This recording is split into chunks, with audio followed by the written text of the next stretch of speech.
Happy Wine Wednesday, everyone. I hope you're having a fabulous week. I hope your tanks are swimmingly fantastic. I'm really sucking at these intros. Sorry. But hope you're having a great Wednesday and your tanks are great and you're doing well. I'm sipping on some Chardonnay. Let me know what you're sipping on in the comment section. If you're on Instagram, just as per usual, it's going to look funny in the middle. Um, I'm going to make the guest speaker large, so you may be able to watch on Instagram after all. But if you can't, if it doesn't look right because of the formatting, just hop on over to YouTube, search Seahorse Whisperer, and you'll see us right there, and be able to interact and ask questions. Today we're going to focus on Ask Seahorse Source Part 3, which everyone's been dying and waiting for. And we're going to start, and I will tell you guys, I tried to force Dan, who is with us. Thank you, Dan. And I'll announce you in a second, but I tried to force him into covering probiotics, peroxide, fry, artemia, and everything else in one episode, and we probably won't be able to cover it all. So we're going to focus on the first two topics, and we'll probably do an Ask Seahorse Source Part 4. His information is just so valuable, you just can't stop asking questions, right?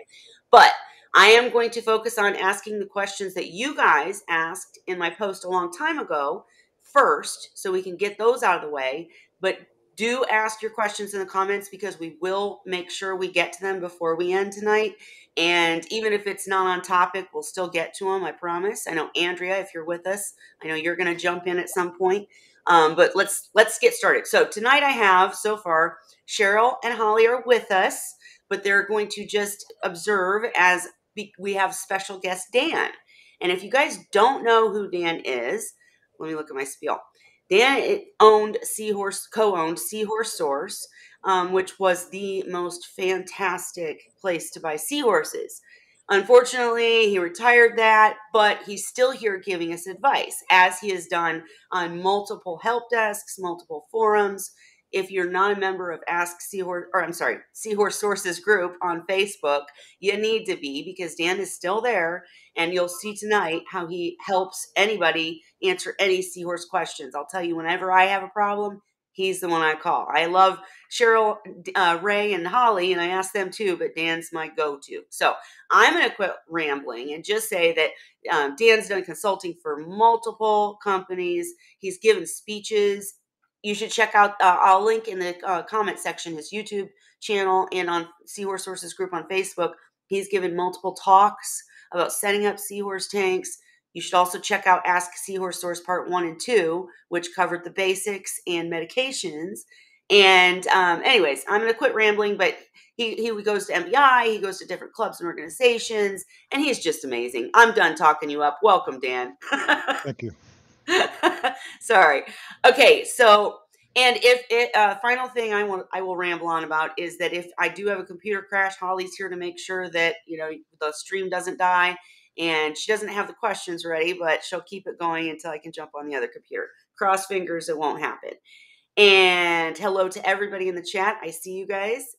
Hey, Vicky. Hey, Shyla. Hey, Andrea. Oh, Andrea's here. All right. Hey, Douglas. Okay, let's get started. We're going to start off tonight because this is a question that people ask me constantly. Let's start with probiotics. Dan, what are probiotics? What are the benefits? Why are they needed in a tank? Oh, that's a long question.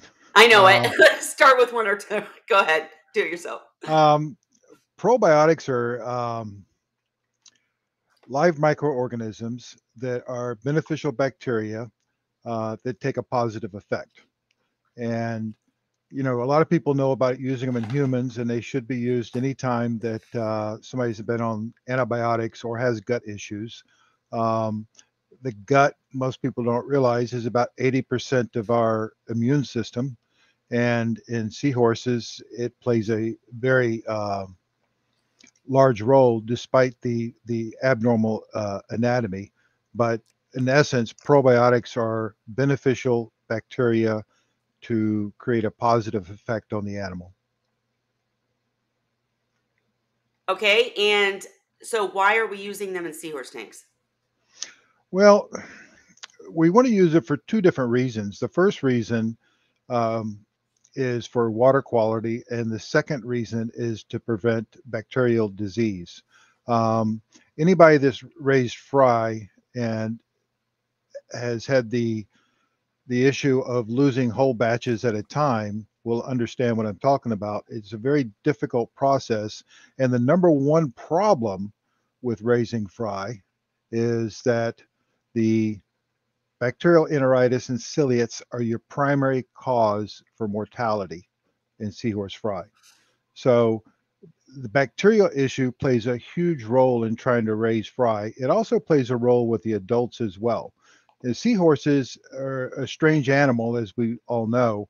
Um, they they have um, a weird anatomy compared to other fish. They are a fish, but they're very different in that their digestive system is very streamlined, and they don't have a true stomach. Instead, they have more of an outpouching in the intestine, and the food enters in, goes into the outpouching, and then slowly transcends through the digestive system, and it does it rather quickly. Typically, with most fish, when they consume something, it takes 24 to 36 hours for it to pass all the way through. With seahorses, it can be short as 10 hours.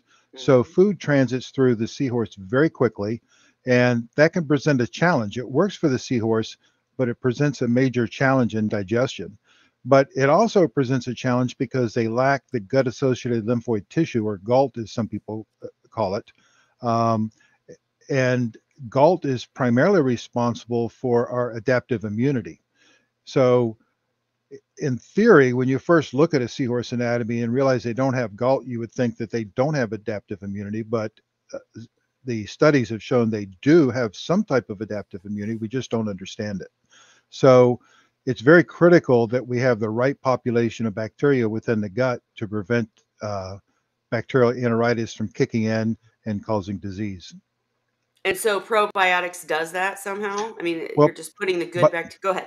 yeah, the good what you're doing with by using probiotics is you're adding good bacteria to go into the gut, which will then compete against any bad bacteria.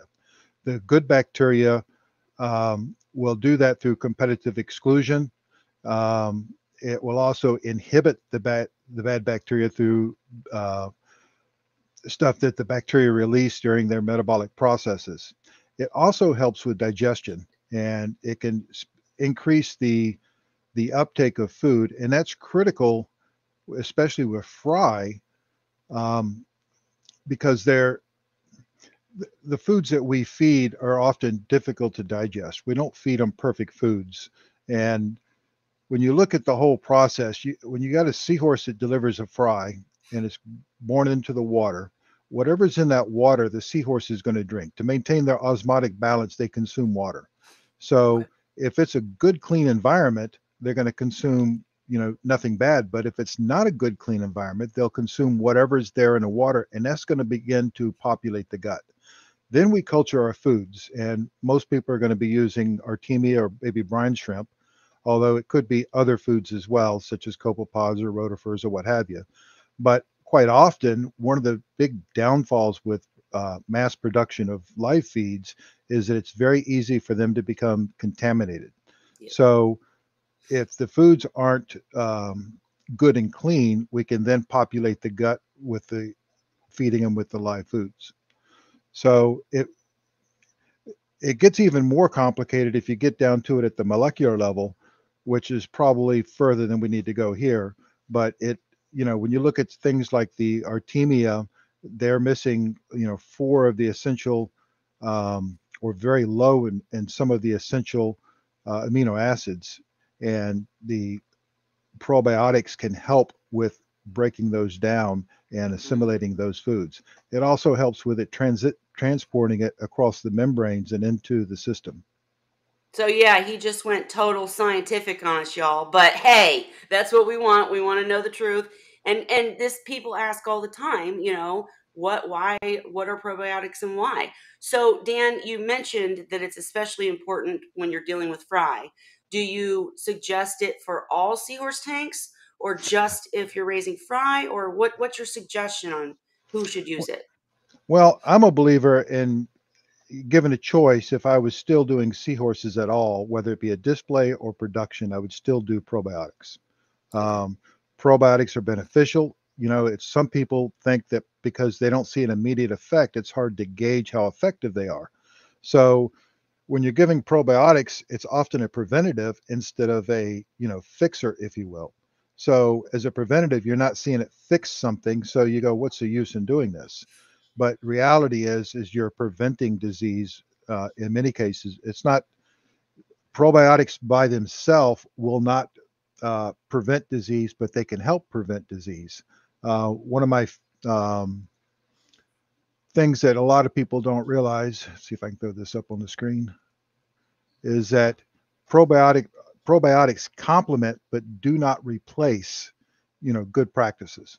So it's essential that you're doing everything else correctly, and if you add probiotics to the mix, that can help make things much much better. If I was doing production system, if I was trying to raise fry, or if I had an overstock tank, I would absolutely use probiotics. If I was culturing food products, live feeds, I would use probiotics there. And if I was having issues, I would use probiotics. And if you're not using probiotics and you treat an animal, whether it's deworming or with antibiotics, I would do probiotics afterwards. Because so it sounds like, just in basic terms, that it's just boosting the immune system. It's like us taking vitamins, right? I mean, is that a good Well, no? not really. I guess in a sense you could say, I mean, it's going to help with the uptake of vitamins, but what you're doing is you're trying to establish the right bacteria in the gut for all the systems to work correctly. And gut bacteria is so important, and we're learning more and more about it, not just with fish, and we're learning a lot. There's a lot of information that's been put out since I stopped breeding on probiotics in fish. But I work currently in a feed store, so I have to deal with dogs and cats and hamsters and parakeets and chickens and pigs and everything else. But even at the human level, with COVID, they found out that post-mortem they can predict by doing studies on post-mortem people, they can predict who will survive and who will not survive COVID based on the gut bacteria. They're finding links to Alzheimer's based upon the gut bacteria. They're finding uh, the the length that we live is based on our gut bacteria. Gut bacteria plays a huge, huge role, and unfortunately, we don't know enough about um, seahorses. There's been some studies done on it, but we still don't know enough about exactly what is the correct bacteria for the seahorse to have. Um, Mm, the other issue we run into with probiotics, or I call it an issue, is that most of the stuff that we're going to use today are going to be um, some type of spores that we use that once we enter them into use, they magically come to life and we have bacteria. Think of them as little eggs, if you will. Some of the bacteria that we probably want to use don't come in spores. And back mm. in back around 2005 or so, when I first started getting involved with probiotics in seahorses, we were having bacteria shipped into us. And at Oh that wow. time, you couldn't just buy something and stick it in the tank. We'd have it shipped to us. We'd then have to culture it or brew it, cook it, however you want to call it, feed it carbon, bring the counts up high enough, using a microscope, checking where we were, and then we would enter that into the tank. It was very difficult, very time consuming, and not for the average Joe. And since then, though, we've got some products out that are very easy to use. They keep very readily in a refrigerator, and it's like a little powder. You just add it to the tank, and or to the food, and it's much much much easier. And it does. There are studies showing it having positive effects. Awesome, awesome. And Andrea, I'm going to ask your question next, but before, just based on what you were just saying, Dan, you just mentioned we have some good products on the market now. What product? What? Because when we started with bacteria in a bottle, period, many people thought, no, it can't be true. And now we've realized that some of these actually are true, but it's very careful to make sure what strains of bacteria you're using, and not shouting out any brands, but just the fact that some of them are putting off, some water in a bottle and telling you it's great. So Well, what brands and strains? it's very important that when you're buying probiotics in the fish world, that you verify that it is indeed probiotics, because sometimes people sell nitrifying bacteria, and they will list them as probiotics. Yeah. Sometimes you'll have sludge eating bacteria. Bacteria can be used for many different purposes. It can even be used for oil cleanup. So there's all kinds of different bacteria we can buy. When I'm looking at a product to use in a tank, the first thing I want to know is what bacteria are in this product. And if they won't tell me that, I simply won't use it. I don't care if they don't tell me exactly what strain, but tell me, what species of bacteria are in here so that I know, and I can either do research on that particular product and see what the, studies and what the testimonials are, or I can look up those individual bacteria and find out how beneficial they are. And we're all lucky because Dan does all the research and we just get to ask him. It's amazing.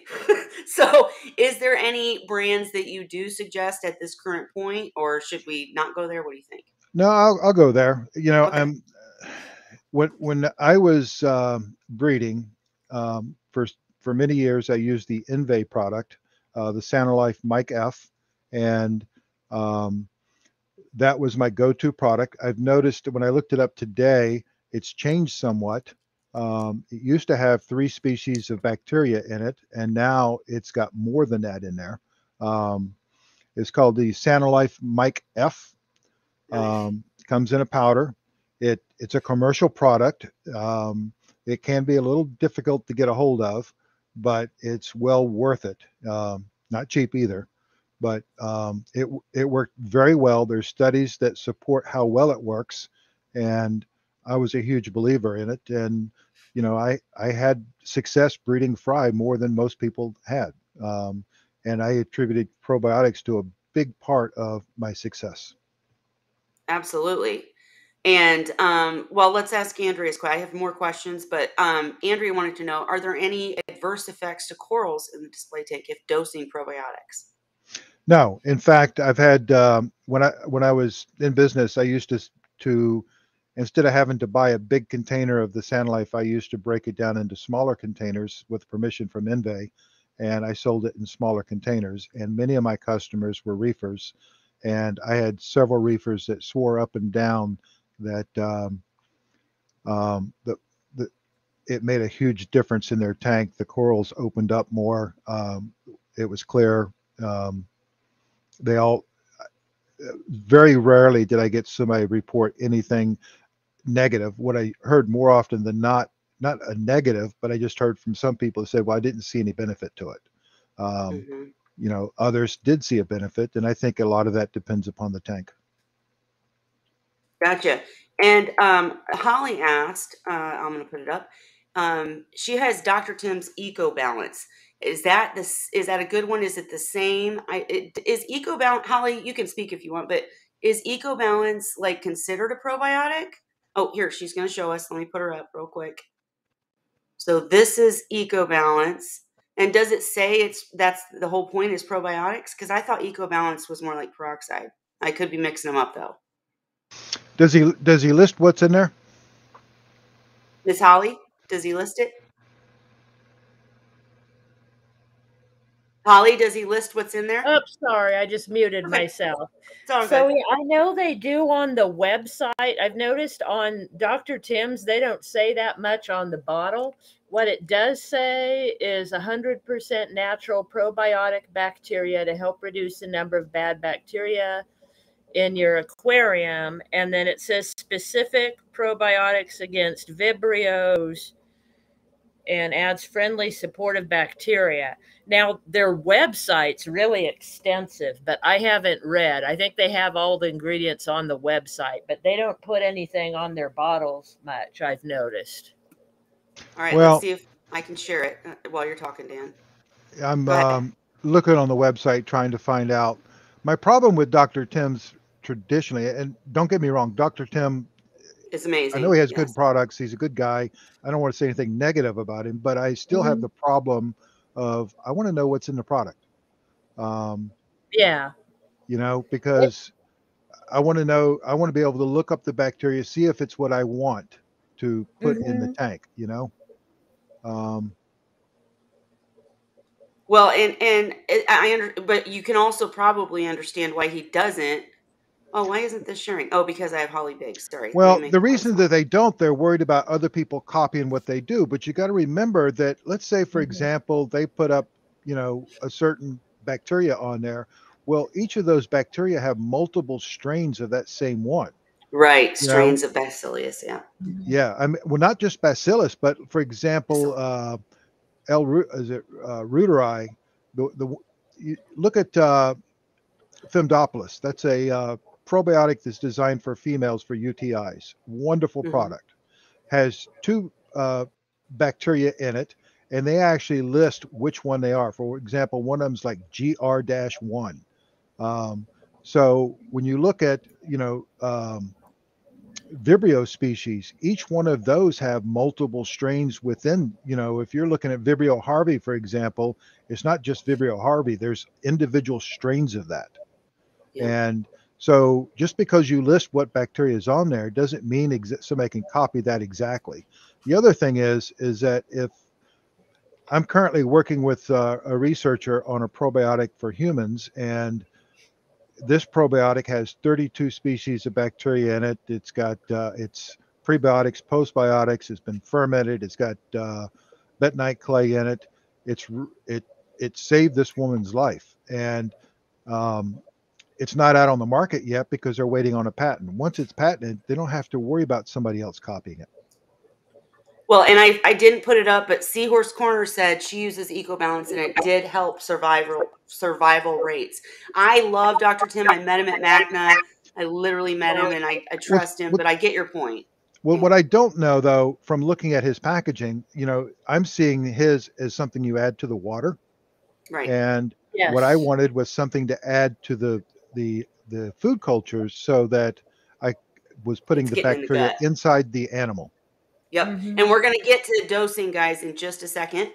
But I wanted to, and I'm going to ask your question, Shyla, in just a second. But I did want to ask, and I'm just throwing this up. There's so many different brands that do this, but we've been asked in the past, Dan, when you have a probiotic reef salt, that kind of goes along with what you're saying. Do you add it as a liquid to the tank?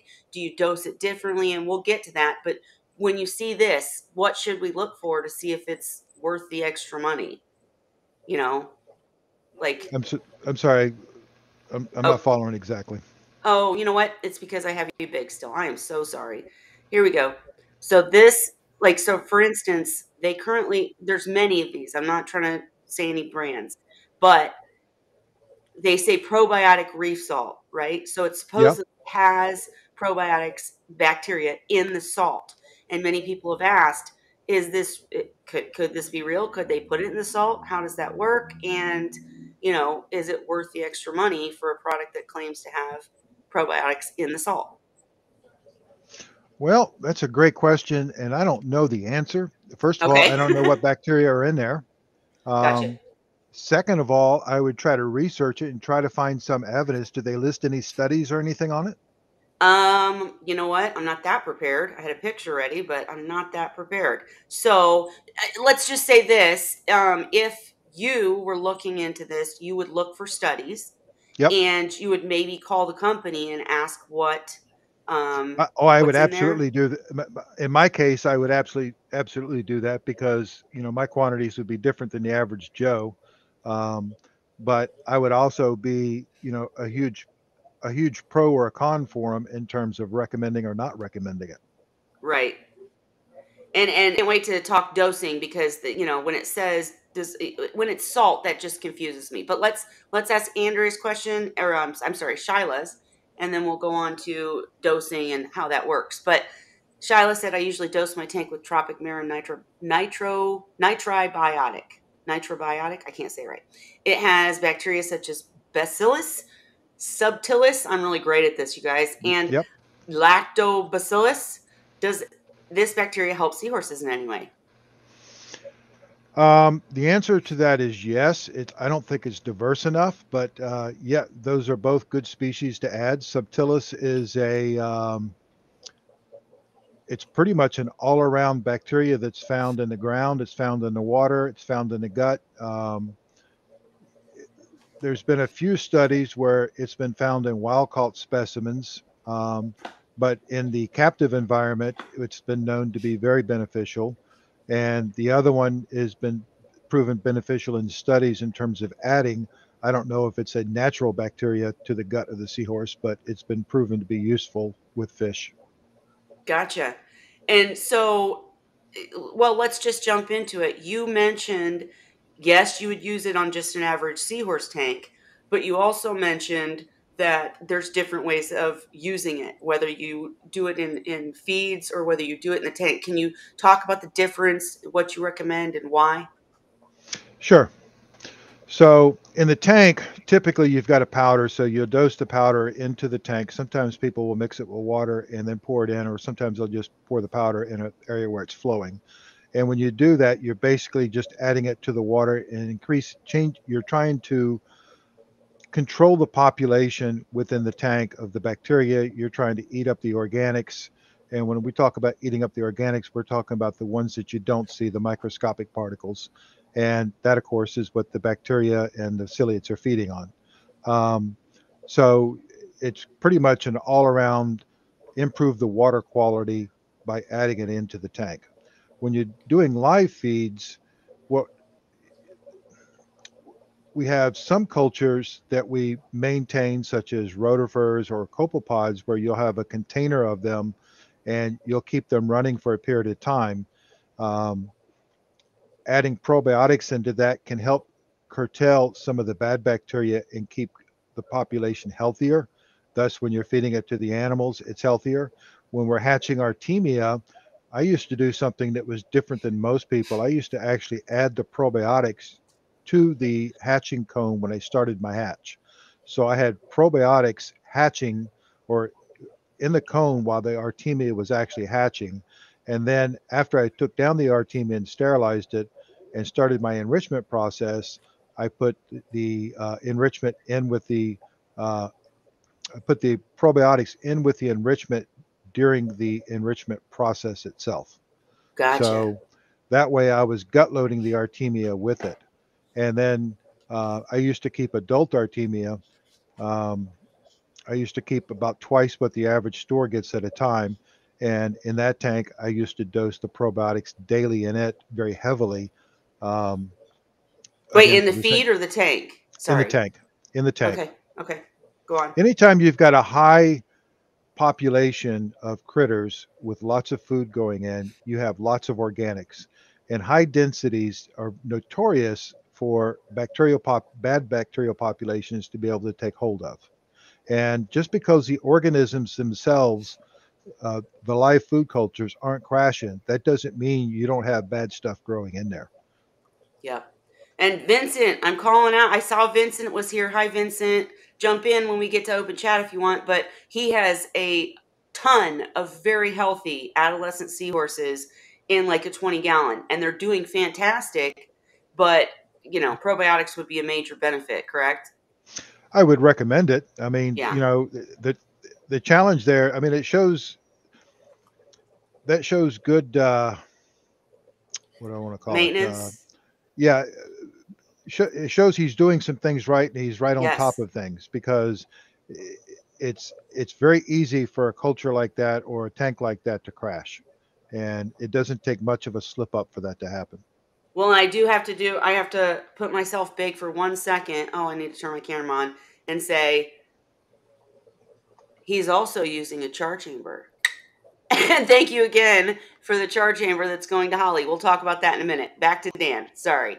Okay, so I want to know too, because Ray always talks about organics, and he's not here tonight, but he always talks about organics and how people think that a cleanup crew is so great. And I love my cleanup crew, so we have some defining moments talking about that. But his major point is when a cleanup crew eats stuff, they're still pooping stuff. So I know bacteria works differently, but if you're adding probiotics, they're out competing the bad bacteria, like, they're out competing Vibrio. They're, um, eating, everything you just said, but then what happens to them? Like, because we can't see them. How do you get it? Like, do they just outlive themselves? And what are they? like, I know this question doesn't make much sense. I'm not doing it well, but I'm just saying, like, you're adding this good bacteria to outcompete the bad, and does it just continue multiplying and it stays making things good, or what happens after it's lived its life? Well, most of the stuff that we're getting off the shelf to add that we use as probiotics in the fish world are not what I call permanent bacteria that you put in the tank once and you're done. Kind of like yogurt. Yogurt basically consists of transient bacteria, whereas kefir, for example, actually has bacteria that will populate the gut. Um, Gotcha. so you have to look at what you're using and how it's working. So in the case of most of the spores that we buy, particularly the Bacillus species, you put the spores in there, they're going to come to life, they're going to do their job and eventually die off, whatever that lifespan is, which I don't know off the top of my head. So therefore, in the commercial world, we added probiotics on a daily basis.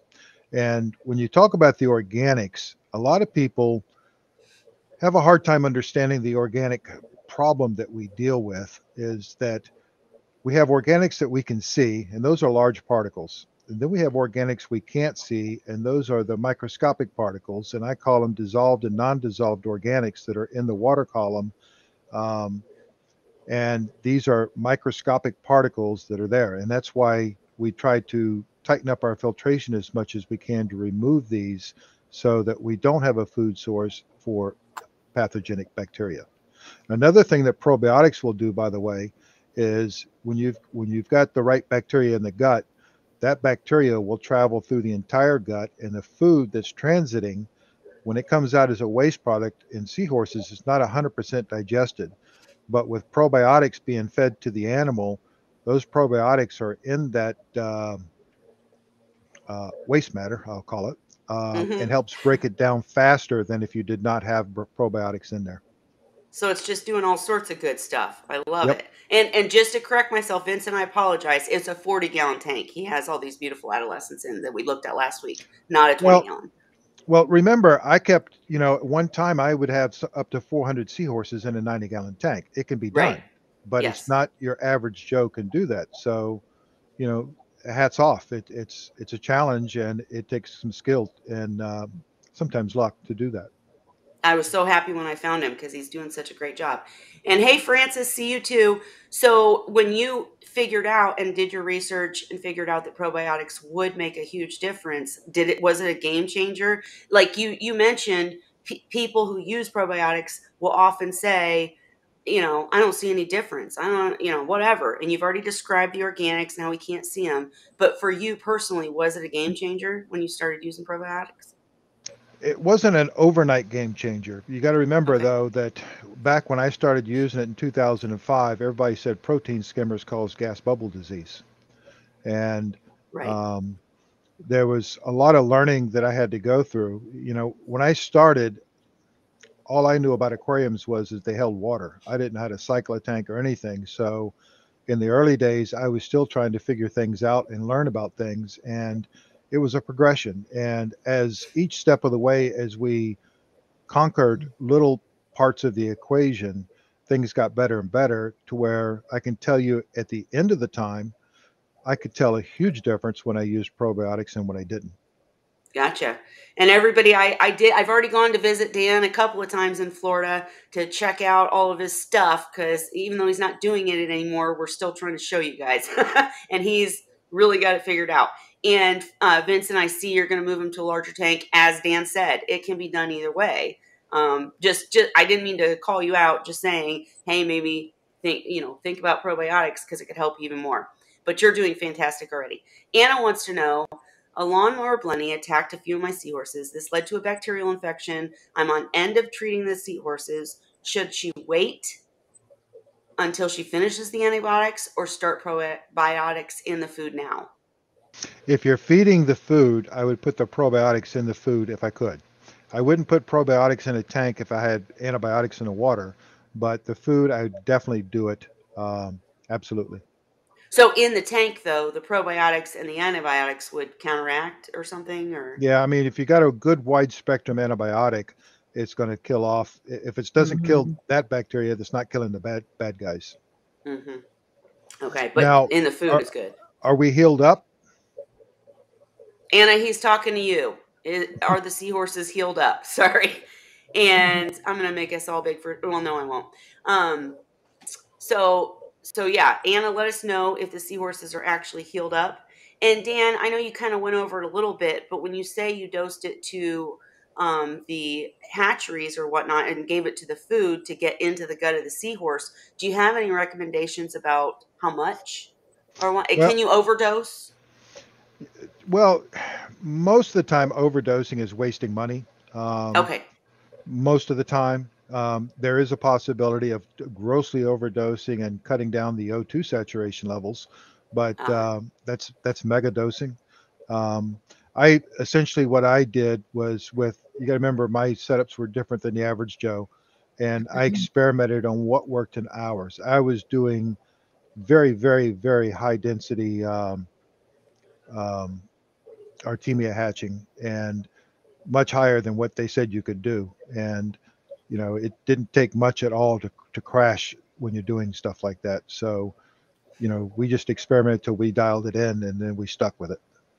but for someone new, like It'll the tell you instructions actually. on the okay. Yes, on the product itself, on the mic, on the Sanalife product, it will give you instructions for how much to put into the water.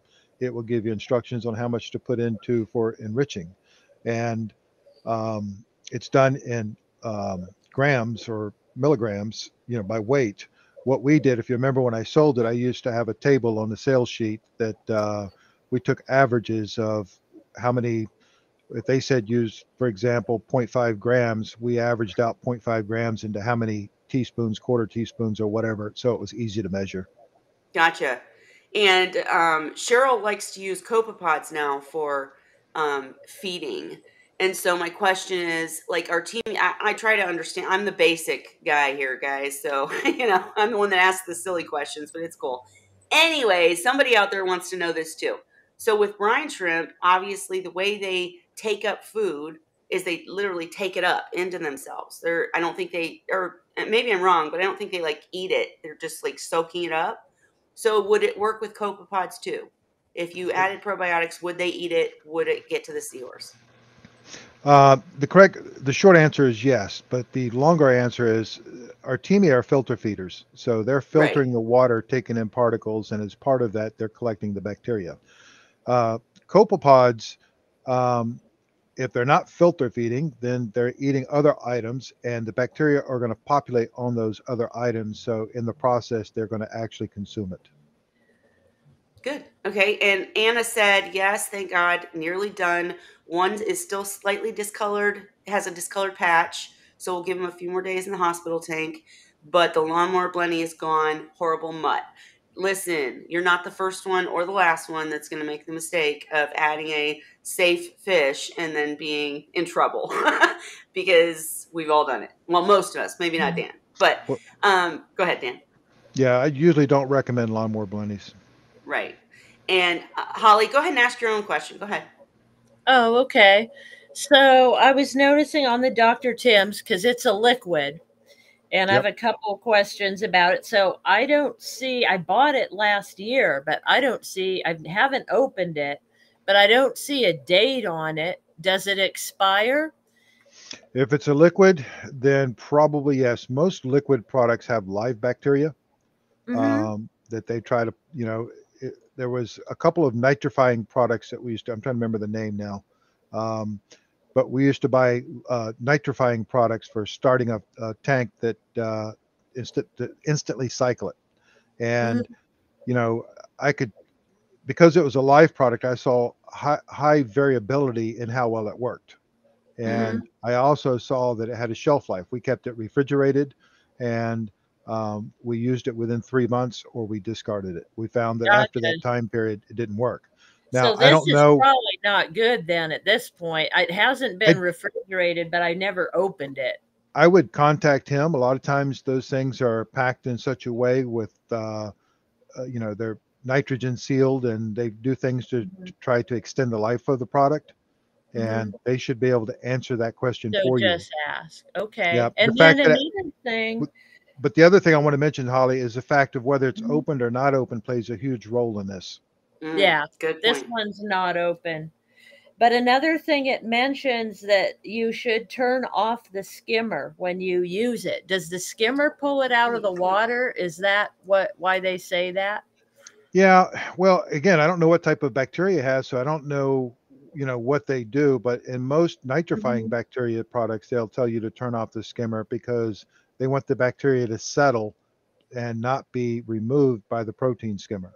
The bacteria are Right. small enough that if they're in the water column and they're going through the skimmer, they can get collected on the bubbles and actually be exported out of the tank. And not do their job. Right. Makes Now, sense. once after a period of time, they're going to settle on some substrate or something and Mhm. colonize, and then you don't have that fear.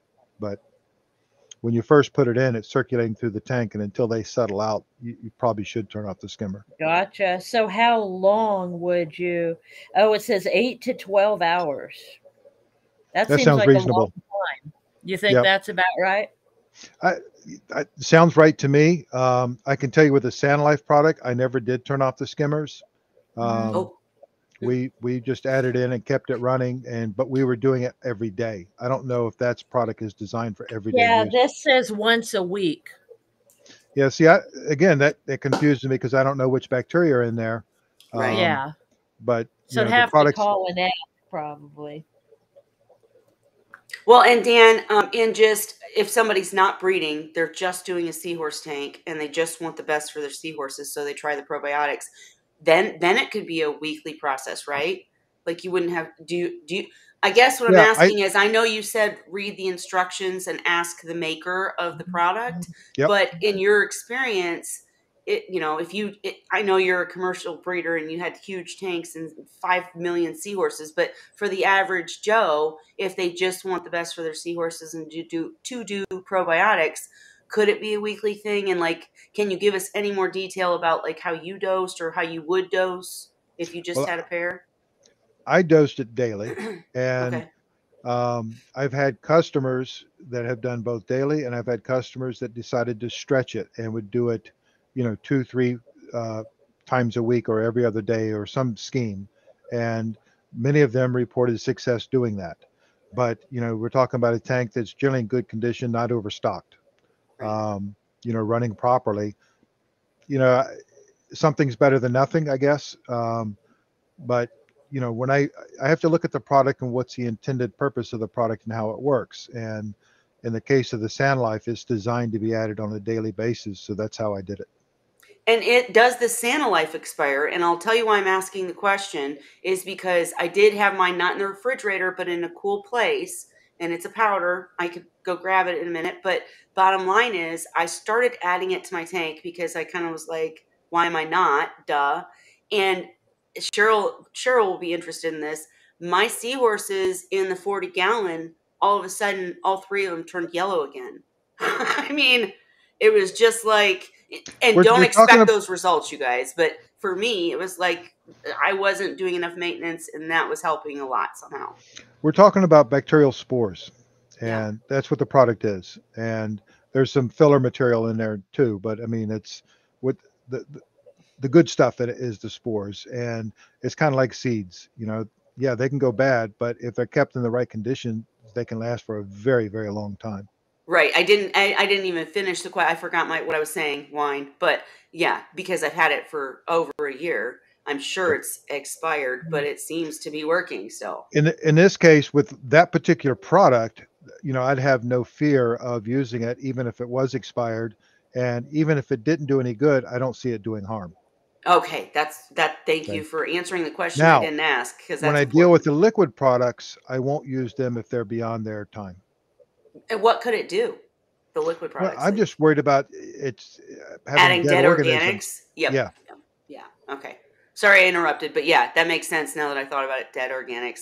You're adding to organics instead of adding something to compete with the organics or, One of the interesting things to do with the Dr. Tim's Ecobalance would be to do take a sample of it and check and see if you have an ammonia reading in it at all or nitrites. Oh, And because if you had like expired product, it would create no, ammonia. No? no, Okay, sorry. meaning Go ahead. that if it's got nitrifying bacteria in there as well, they would have put something in there to feed the nitrifying bacteria. Ah. Interesting. Interesting. Okay, well, guys, if you have probiotic questions in the comment section, ask them now because I am in a transition. We can always go backwards if anybody else has questions, but this is a probiotic / peroxide question, which we'll get into peroxide in a second. But I remember I had a tank, Dan, and you may remember this, but basically I had erectus in the tank. I had your piebalgs in the tank, and the piebalgs transitioned to another tank, and I was getting in CUDA. And we always talk about not mixing species, and I was superiorly, oh my gosh, I was so worried that, like, because I wasn't going to completely wipe out and bleach the tank, if I put the CUDA in and there was anything left over bacteria wise or organic wise from the erectus, that I'd be in trouble. And the two things you recommended was probiotics and peroxide. Can you talk to us about why you recommended that to me and what you told me to do? Okay, so the first thing we did was we probably moved the seahorses out of there. We probably let the tank go empty for a period of time, correct? Yes, yes. You Right. you told So me I had to. so Yes. the idea is that quite often in the hobby, people will let a tank go fallow for a while instead of tearing it down. By letting it go fallow, they let it basically everything burn itself out in kind of the equivalency of starting over, if you will. So what we were doing there was we were adding probiotics to two things. Number one, to uh, outcompete the existing bacteria, and two, to help eat up the organics. And the peroxide, we were doing very low dosing, and we should have been doing about 1 part per million, maybe 2 parts per million. And should have been doing that on a daily basis. And the idea there was the peroxide would oxidize any organic matter and essentially speed up the fallow process, if you will. So by eating up the organics so there's no food for the bacteria and or minimize the amount of food for the bacteria and then adding good bacteria to outcompete the bad guys. Okay, and we're getting ready to jump into peroxide and all your recommendations on that. But why can't what? So I think you just explained it, but just in more basic terms, why couldn't you do probiotics and peroxide at the same time? Because they I generally and don't recommend that. I usually recommend doing them opposite of each other. So, in other words, if I was going to do both, I would do one in the morning and one in the evening. And I wouldn't want to put the peroxide is going to usually get eaten up pretty quickly, but I don't want to put something in to oxidize the good bacteria that I'm just putting in there. gotcha. And you just said one in the morning and one in the evening. Is there any like again, we're getting ready to go into peroxide, but is there a time like any aside from saying morning and evening, is there any time limit you would say you needed to wait between or yeah, Well, you could in theory, I would probably do the peroxide first because the peroxide's going to oxidize things and go away quicker. Um, in a typical tank, you put 1 milligram, 1 part per million of peroxide in there. It's probably, if you were to come back with a peroxide test kit and test it, you'd probably find there's no reading after about an hour. right. Um, it depends upon the tank. I've seen it dissipate in as short as 20 minutes, and I've seen it last as long as 2 or 3 hours, depending upon how clean the tank is. Sure, makes sense. And with the probiotics, though, you already told us that expiration dates and dosing times and how often you dose matters if it's liquid or if it's powder, or eggs, whatever you want to call it. Um, so that would make a difference too, right? Like when you're talking probiotics. Yeah, I just wouldn't want to introduce both at the same time. I'd want to offset them. Okay, and so let's just take my example as we move into peroxide. Why you kind of explained it, but can you go into more detail about why that peroxide would make a difference in cleaning the tank before I introduced a new species?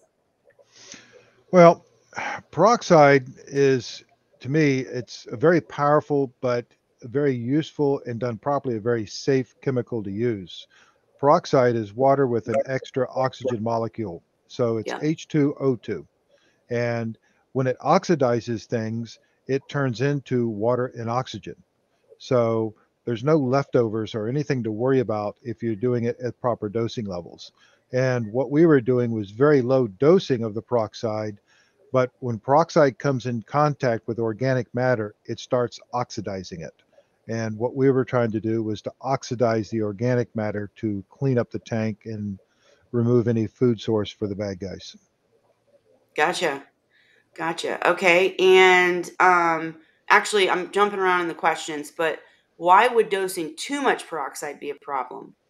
That's a great question and an important question because peroxide, as I said, is an oxidizer, so it oxidizes organics. Too much of it, instead of it oxidizing little particles in the water, it starts oxidizing a bigger area and more things. And too Uh, much peroxide, you start oxidizing your beneficial nitrifying bacteria, and you can crash your tank, your biological filter with too much peroxide. Jeez. Okay. And so, what's a good, rule of thumb? I think you've mentioned it already, but like, what's the rule of thumb if you're like, okay, let me back up. Do you recommend people dose peroxide only when you're trying to lower organics, when you have a problem, when you're switching tanks, or daily, or what's I, your recommendation? it in a display tank, it's not something I would recommend doing all the time unless I had a reason for it. Um, in the aquaculture world, I did it more often because I was dealing with heavy organics. But in Yes. general, you can dose 1 to 2 parts per million safely without affecting the biological filter on a daily basis. You can dose it in higher doses up to probably about 8 to 10 parts per million without doing in the biological filter on a one-time deal. But if you did that on a regular basis, you'll start to see your nitrifying bacteria for your nitrites die off, and you'll start seeing a nitrite spike first. And if you keep going, then you'll start seeing an ammonia spike as you hit off the ammonia nitrifiers. And does it matter? I know you recommend a certain percentage peroxide. Does it matter? And does that change the dosing? As far as if you just go get regular peroxide or if you go get and what other products can be used in like It I'm does. looking for the developer. Go ahead. All right. So when we talk about peroxide, let me switch my screen here. Um, there we go. So peroxide can be bought in different strengths. What I was using in the aquaculture world was very strong stuff, 35% peroxide. And you mentioned developer. A lot of people will go to the beauty shops and buy 40 volume clear developer. It's got to be clear developer. The only two ingredients on there should be peroxide, and then there's usually a little bit of phosphoric acid, and it's a tiny amount. That's only to lower the pH. Peroxide keeps longer to lower pH. And then there's 3% peroxide, which is often you see in the drugstore. And by the way, the 3% has the phosphoric acid in it too, um, or usually does. Um, the strength is very different in these. The 35% is roughly it's 396.1 or 398.1 milligrams per ml of peroxide. I've rounded the numbers off here for this. 12% basically is a third of that, and 3%, of course, is the 35% is almost 12 times stronger than 3%. The 35%, if you get it on your hands, will and don't rinse it off immediately, will burn you. If you get it in the Ooh. eyes, it can cause real bad problems. So you should wear gloves and eye protection. Um, and most people will look around for 35% for food grade. I used to buy technical grade that they use for treating wells, and also for industrial cleaning purposes. Um, the reason I use 35% to give you an idea. Um, Let me go to a different picture here. Um, I used to buy it by the gallon. A gallon of 35% peroxide I could buy at the local chemical supply for $8 a gallon. Mm, And if I was to switch and go to clear developer, like you get in the like beauty that. salon, it'd be a 32-ounce bottle for $8. Yep. So I was getting 1/4 of the amount of stuff that was 3 times less strong. So it just made economical sense for me to go to the high strength stuff because it was just, it was more cost effective. Plus, it also allowed me to use less of it. And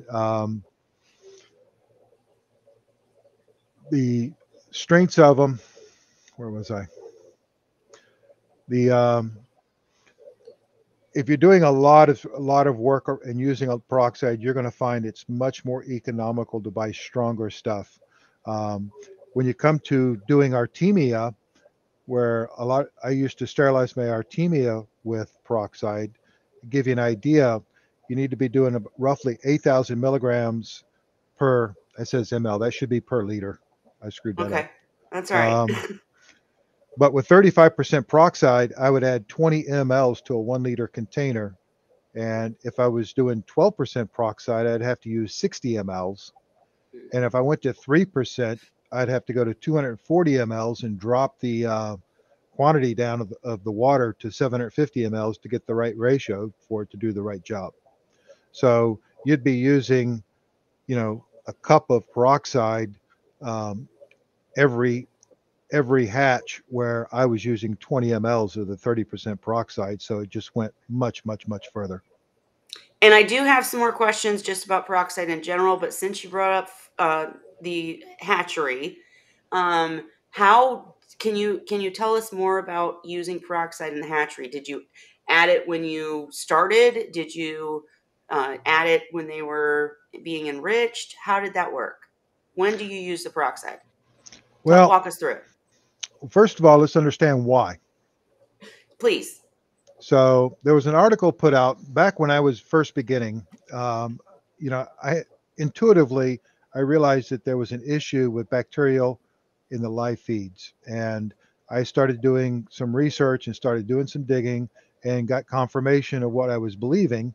And I found this article, and this article was on bacterial load reduction of live prey for fish larval feeding using aquaculture.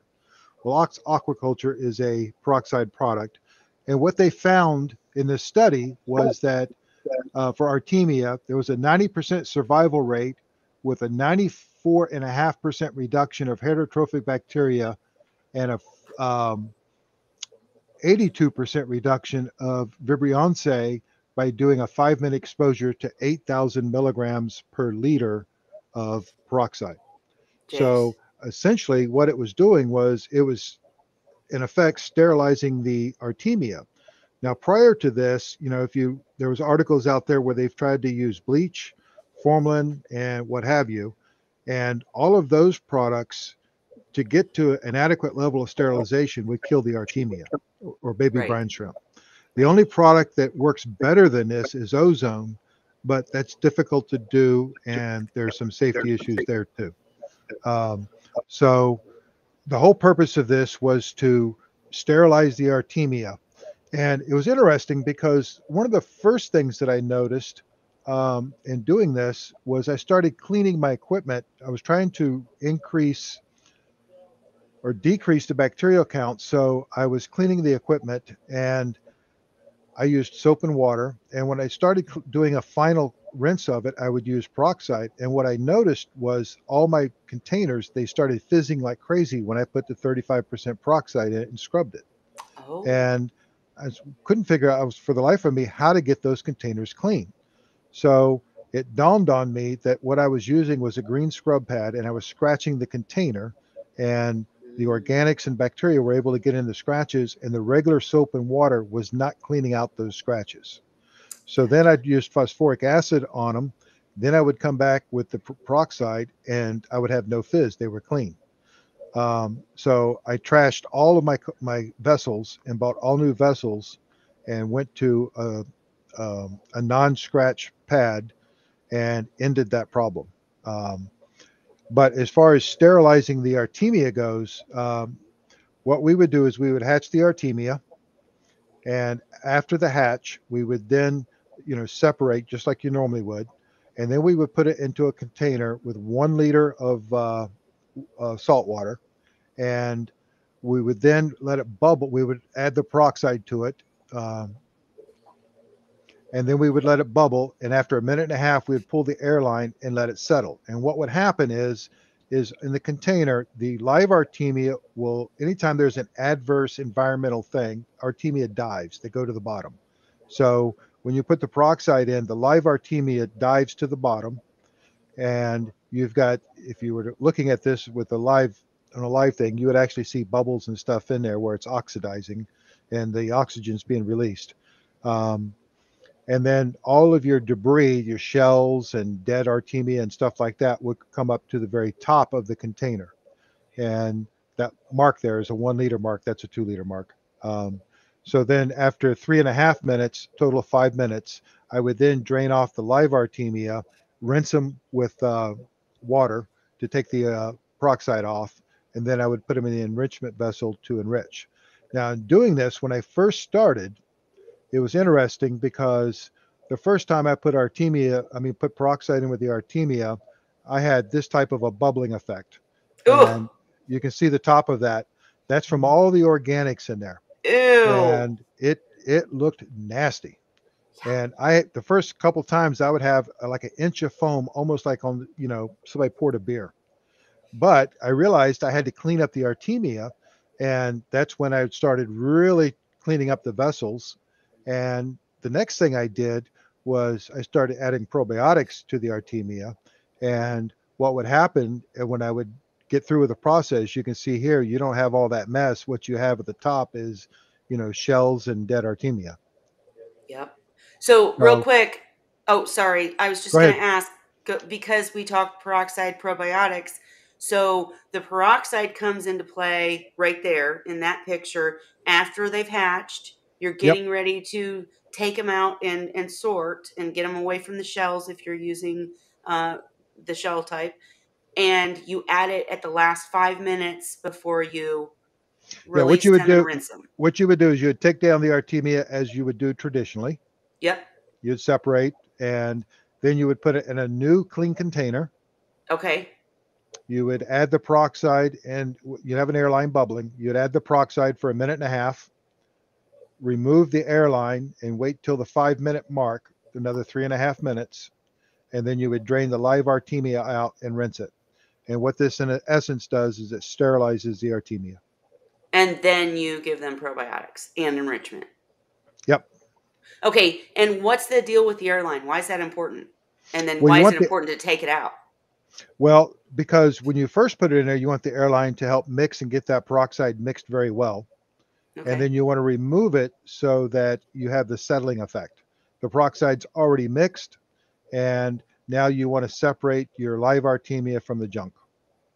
Gotcha. And can you overdose in this case? We've talked about a tank, Yes, but oh, you still can. Okay. yes. You can overdose and kill the artemia, and you can underdose and not clean the artemia. Gotcha. And when you realized, pull up the gunky picture again. Sure. When you realized that the peroxide was making that much of a difference, is that when you tossed your hatcheries and got new ones? Or, I mean, like, did you just realize how much gunk is in there that the artemia is taking up and going into the seahorses? Well, there was a little bit of a learning process in that I was trying to figure out, I didn't know what was normal, what wasn't when I first started doing it. Mhm. So when I saw that reaction, I knew it was doing something. And my goal right off the get-go intuitively is I got to get it cleaner so that I don't have as much stuff in there. And then it was experimentation trying to figure out what was what. And that's when it dawned on me, when I started cleaning the vessels with the peroxide, it dawned on me what was happening. And um, Yeah. once I got, new containers and especially, adding the probiotics in there, it made a big difference. Well, because you found in not only raising seahorses for so many years commercially, but also helping people raise their own seahorses for years, that when they try to breed and they're dealing with fry, do you think that dirty hatcheries are not dirty? I shouldn't have said dirty, but problems in hatcheries or not enriching or not cleaning the artemia enough is like the biggest problem with younger newborn fry? You know, Short answer is yes, but Yeah, I want to illustrate it here with an example. sure. Please. Um, one time there was a commercial enterprise that contacted me about the artemia, and they were having issues. And they explained to me, they asked me, the first question they asked me was, what artemia was I using? And I told them, and it was the same thing they were. And they said, you're not having a problem. I said, no, not at all. And they said, well, we must have gotten a bad shipment. And I said, I don't think so. I said, explain to me what's going on. And so what was happening was they were getting the artemia to hatch, but during the enrichment process, the artemia were dying. They would lose the culture, and that was creating a big problem. This was a multi-million-dollar hatchery. So, Right. this was something they were, trying to get fixed. And when they told me that, I said, it sounds to me like you've got a bacterial problem. Oh, no, no, no. We use this, we use this, we do this, we do that. And they explained to me, they use a certain chemical, and it's a commercial product by a company for cleaning artemia hatcheries and what have you. And I said, I guarantee you have a bacterial problem. And we went back and forth over this. And these were, people who had degrees in aquaculture and biologists and what have you. And I talked to a couple of them, and I could not convince them otherwise. So they finally proposed, they said, well, maybe it's something in our decapsulation process. And I said, I don't think so. I said, it's possible, but it's probable not. I'm telling you, I believe it's bacterial. Yeah. And so they said, I'll tell you what we'll do. They said, we're going to decapsulate a can of artemia, give it to you, and have you try it and see if you have the same problem. I said, sure. So I got. Let's all guess how this ends. Go ahead, Dan. So I got a free can of artemia already decapsulated, which, they've condensed down into a gallon container. And I set up 2 hatcheries, mine and theirs, side by side, and went through the whole process. I did 3 days in a row with the exact same results, 3 days in a row, and the exact same results between the hatchers. And then I did my enrichment, and then I fed it out, and I had no issues whatsoever. Wow. And when I told them that, they were like, what? Yeah, They couldn't believe me. So then I had to give them a lesson about cleaning the vessels. That the problem was, either one of 2 problems. It's either they were on a system where they had water coming from a natural source, so they weren't using synthetic water. I said, either you got contaminated water or you're not cleaning your vessels, and I'd be willing to bet it's the vessels. And told them how to clean them, and the problems went away. Well, I can just say at hobbyist level that not only myself, but Holly, and I think Heather, and I think a few others, and I know Cheryl, and Cheryl started way before we hobbyists did, but using the peroxide changed everything. All of a sudden, more fry were staying alive because they weren't eating bacteria-ridden, dirty food, right? I mean, it's just crazy. And guys, any questions, ask them in the comments, because I'm going to move forward into peroxide for algae. So you've talked about using peroxide for bacterial problems, organic problems. We talked earlier about, even me going between species in the process. But when you're using peroxide for algae in a tank, how does that differ as far as dosage and that kind of stuff? That can be a little tricky. Now, first of all, the freshwater guys were the first ones to start doing that. Yep. And, typically what they would do there is they would take 3% peroxide. You don't want to use high strength peroxide in this case. You want to use a weaker solution so you can spread it around more. And they were targeting the dosing of the peroxide directly on the algae to kill it. Mm-hmm. And apparently that worked well. Now, 3%, you can use more of it, but you also have to be a little bit careful because you got to know how much you're putting in the tank. You need to calculate out, the parts per million so that you don't wreck your biofilter. In some cases, if you were doing it daily, you could only do very small amounts. And if you were doing larger amounts, you would need to skip and wait a few days in between the dosing. The exact amount to do, I don't know, because it's going to vary from tank to tank. I myself haven't had to do this, so I don't have hands-on experience with it. I've only what I've read. And you know, I know there's people that swear by it, but you know, I can't say that I've actually done it. Well, we talked last week with Vincent about how, and I've talked with you, Dan, about how sometimes the most algae filled tanks are the Seahorse heaven. So, you know, but if you're trying to get rid of algae, peroxide does work. I've done it in my reef tank. I've done it in many tanks. But what's a safe dosage for inverts? Do you have any idea? Or that was a Francis I think question. you're safe when you keep it below 10 parts per million. 10 parts per million. Okay. And sorry, I'm trying to copy and paste here. Now, you know, Go ahead. ideally, I don't like, you know, as I said, on a daily basis, I don't want to do more than 1 or 2 parts per million on a daily basis. But on a single dose, you know, I think you're safe at 10 parts. You're probably even safer at 15 parts per million. And you said on a daily basis because it's dissipated within Yeah, if you got a short amount of tremendous time. amount of organics, you know, at first you're not going to see the reaction, but as you keep doing it, you're going to kill off the organics, and that's going to become stronger and more likely to affect your biological filter. Well, here's my point. I got to make us all big for a second to say this because I'm going to dare everyone watching the stream. Just try probiotics and peroxide for once. You won't see the immediate difference with probiotics, but with peroxide, if you end up with a hatchery that looked like Dan's with that gunk at the top, you know, and in a tank, how can someone tell a difference that peroxide's doing a good job of getting, obviously if you're doing it for algae you can see immediately, but how can you tell that it's working if you're just dosing for oxygenation and etc.?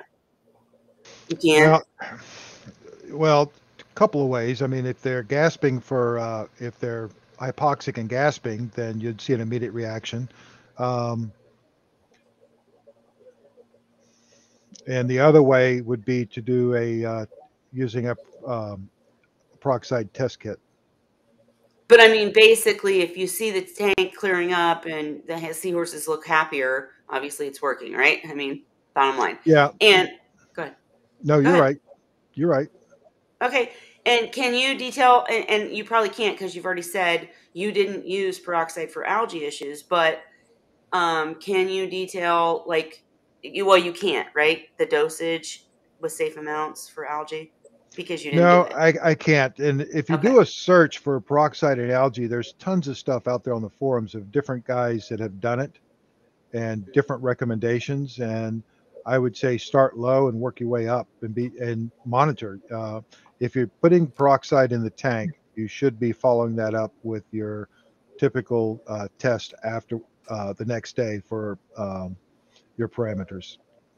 And I'm trying to pull it up, guys. I'm trying to do 5 things at once, but humblefish.com. That's where, I mean, there's lots of great forums. I'm not saying any is better than the other, but Humblefish is amazing. I'm on there. We have a seahorse section, and I'm going to try to find it while we're talking, but we had an episode. Go watch the episode where we had Humblefish on. Dan was here too, and we had a great discussion about peroxide.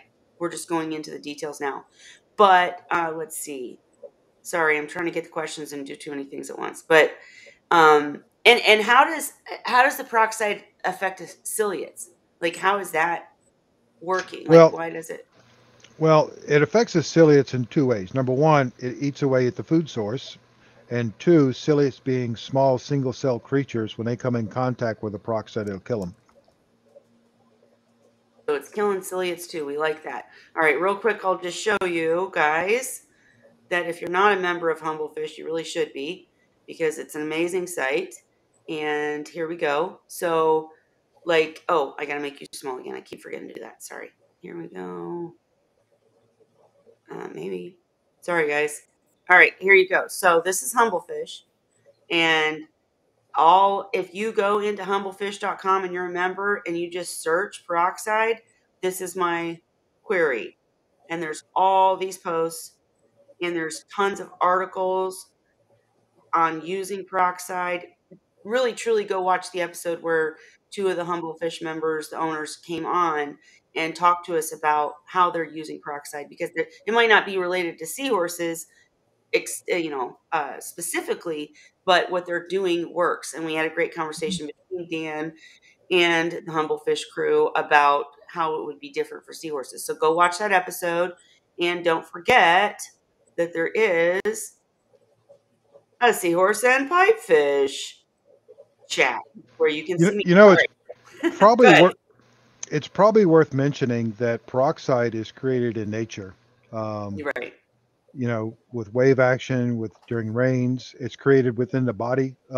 We create peroxide within ourselves for different bodily functions. So it is a natural product, but it, as much as it can be a very simple, easy to use product, it's extremely powerful, and you should make sure of what you're doing before you do it when you're using it, especially Absolutely. if you're using high strength. And if someone has a specific situation where they need to use high strength, they can always come in on Seahorse Sources group and ask, right? Or come to Yep. Wine Wednesday and ask, and we'll help you with a specific tank if you want to know. And this is just for fun a little bit, but what other ways do you use peroxide, Dan? Because let me tell you, I'm actually like Dan's like my bestie. Okay, I'm not kidding. I go visit him and we talk I bug him all the time on the phone. He's like, oh my God, she's calling again. But he always takes my calls.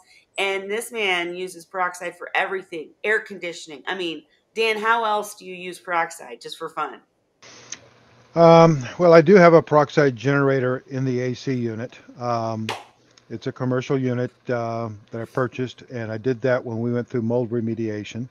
And the way it works is that when the AC turns on, a UV bulb hits a catalyst, and the moisture in the air creates peroxide. So it's minute amounts of peroxide that goes through the ducts and out into the house.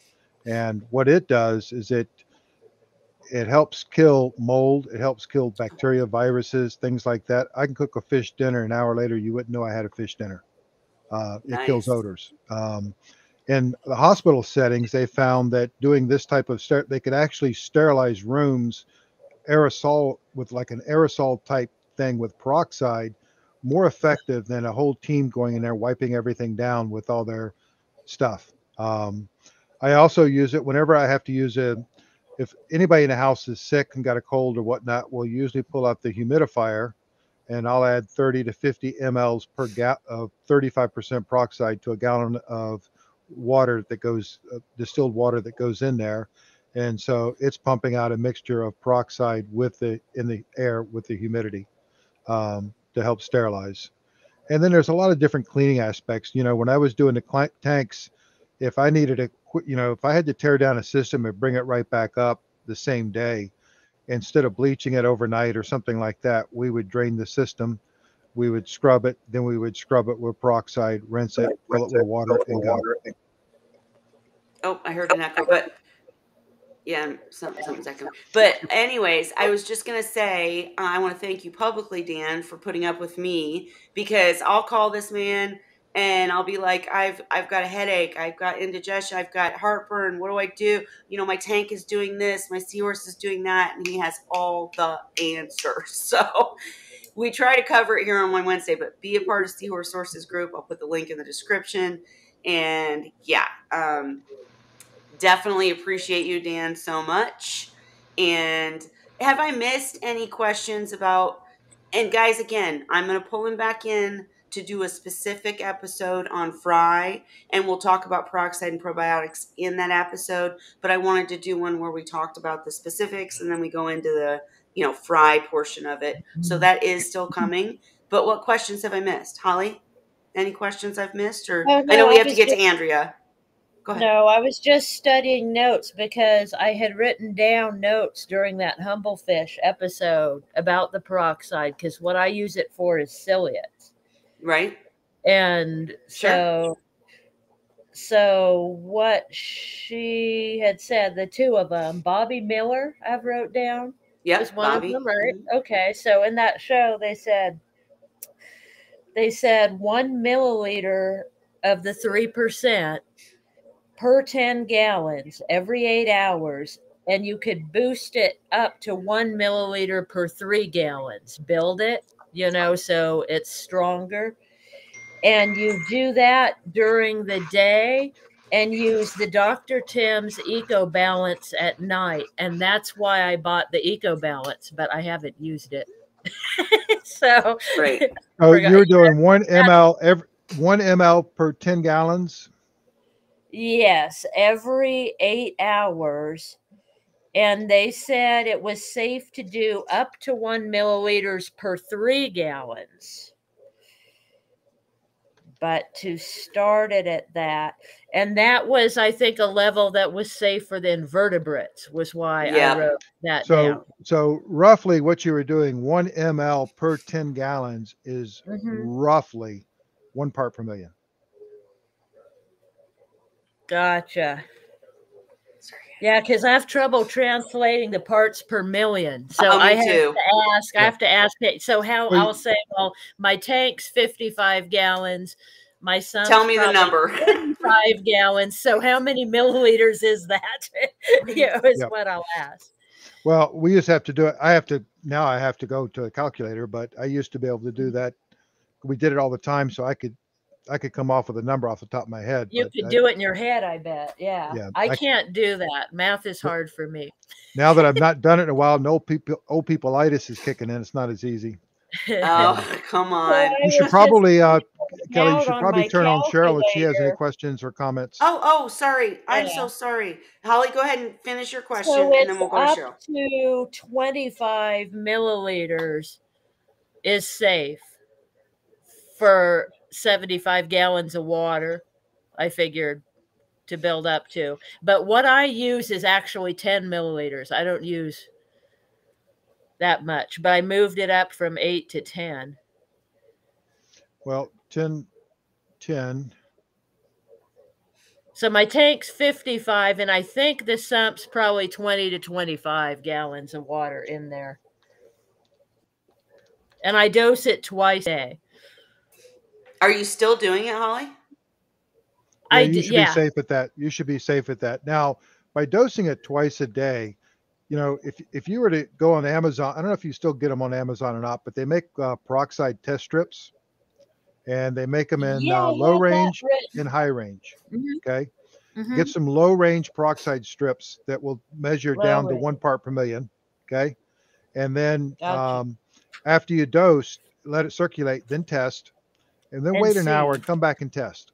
What you're Okay. probably going to find is that within an hour, that's probably down to where you don't even have a reading. That it's gone. Gotcha. Yep.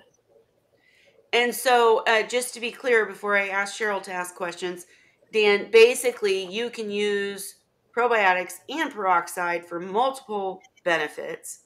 But with the peroxide, it does dissipate usually within an hour. Get the test strips, as you said, but you can use that to help with organics. You can use that to help with cilliates. You can use that to help with algae, and as long as you don't overdose, it's just not going to hurt anything, right?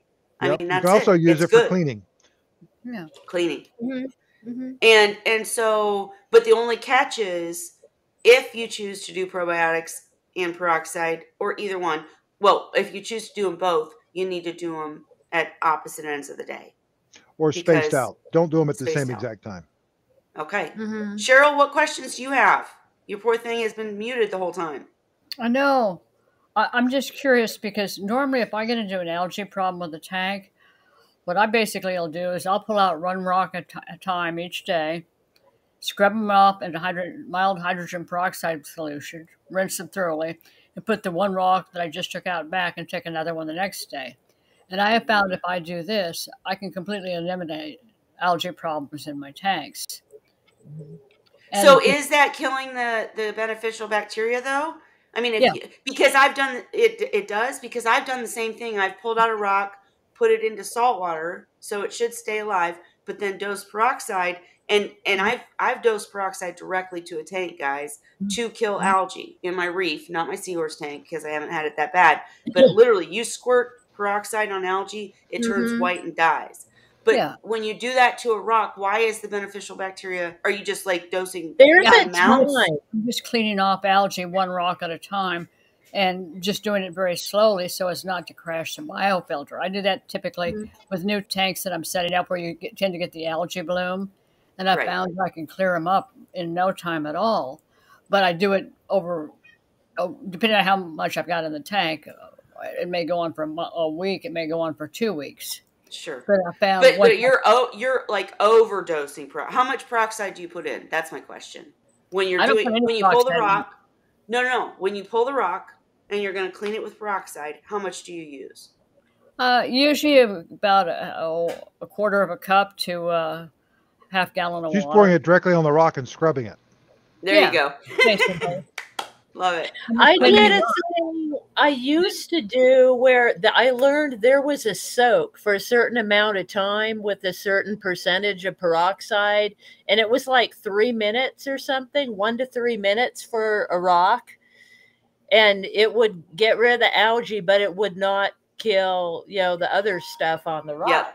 That's Well, what what I was getting. happens is- That's what I was getting for at. a while, but it was just a pain because you only can do like 1 rock or 2 rocks at a time. Right. You're not doing. You got to remember, there's a lot of holes and what have you in the rock, and to Yeah. completely wipe everything out, you would probably have to have a much longer contact time, and for it to be able to seep in there everywhere to do it. In this case here, you are going to wipe out whatever's on the surface of the rock where the peroxide comes in direct contact with. Yeah, Yep. I've done things where when I've broken down tanks and looked in rock that I thought had it thoroughly cleaned, and then go clean it some more and find all kinds of more gunk inside in the holes. Yep. That's normal.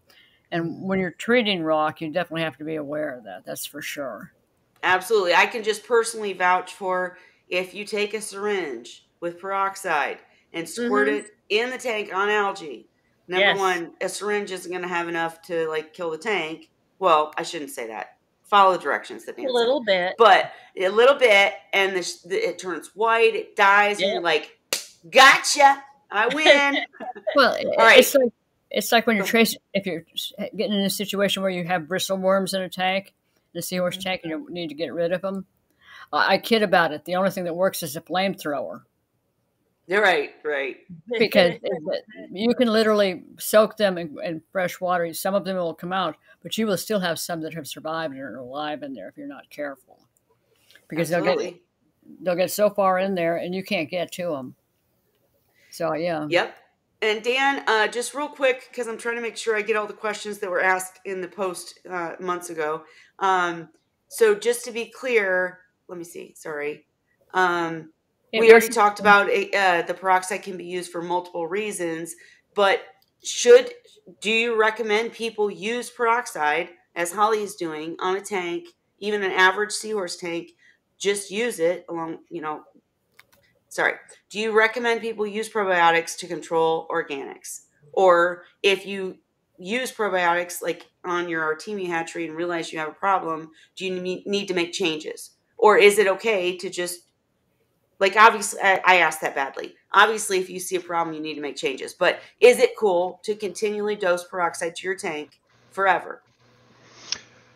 If it's in very low dosing, you're probably fine. Okay. But you usually use it during certain times, or? Well, I was using it because I had such high densities and such high organics. Gotcha. Okay.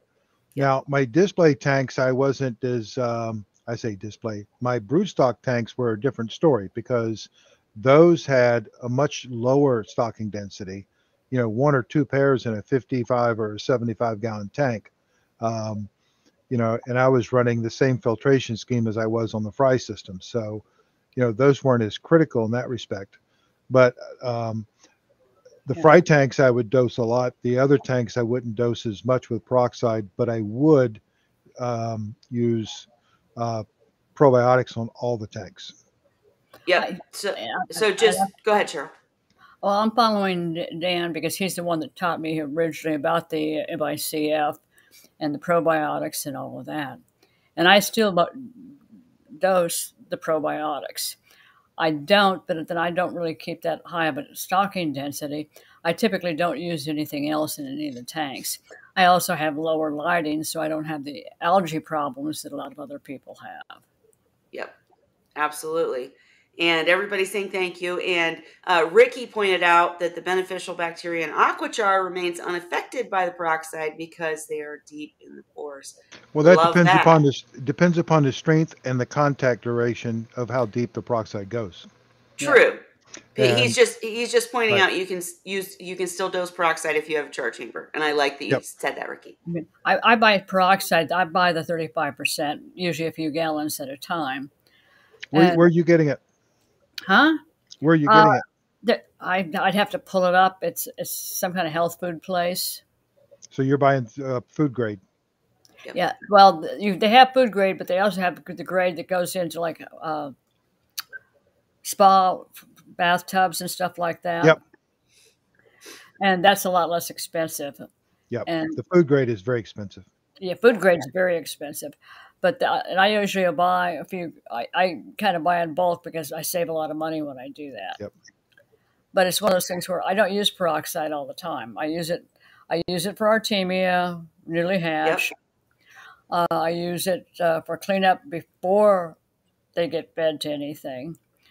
And I use peroxide to clean equipment, hatching cones, things like that. Cheryl, you said you use peroxide before they're fed. Do you do it as Dan does it? Like Dan is using the peroxide as he sorts the artemia from the eggs and strains them, and he sterilizes them and then enriches them with probiotics.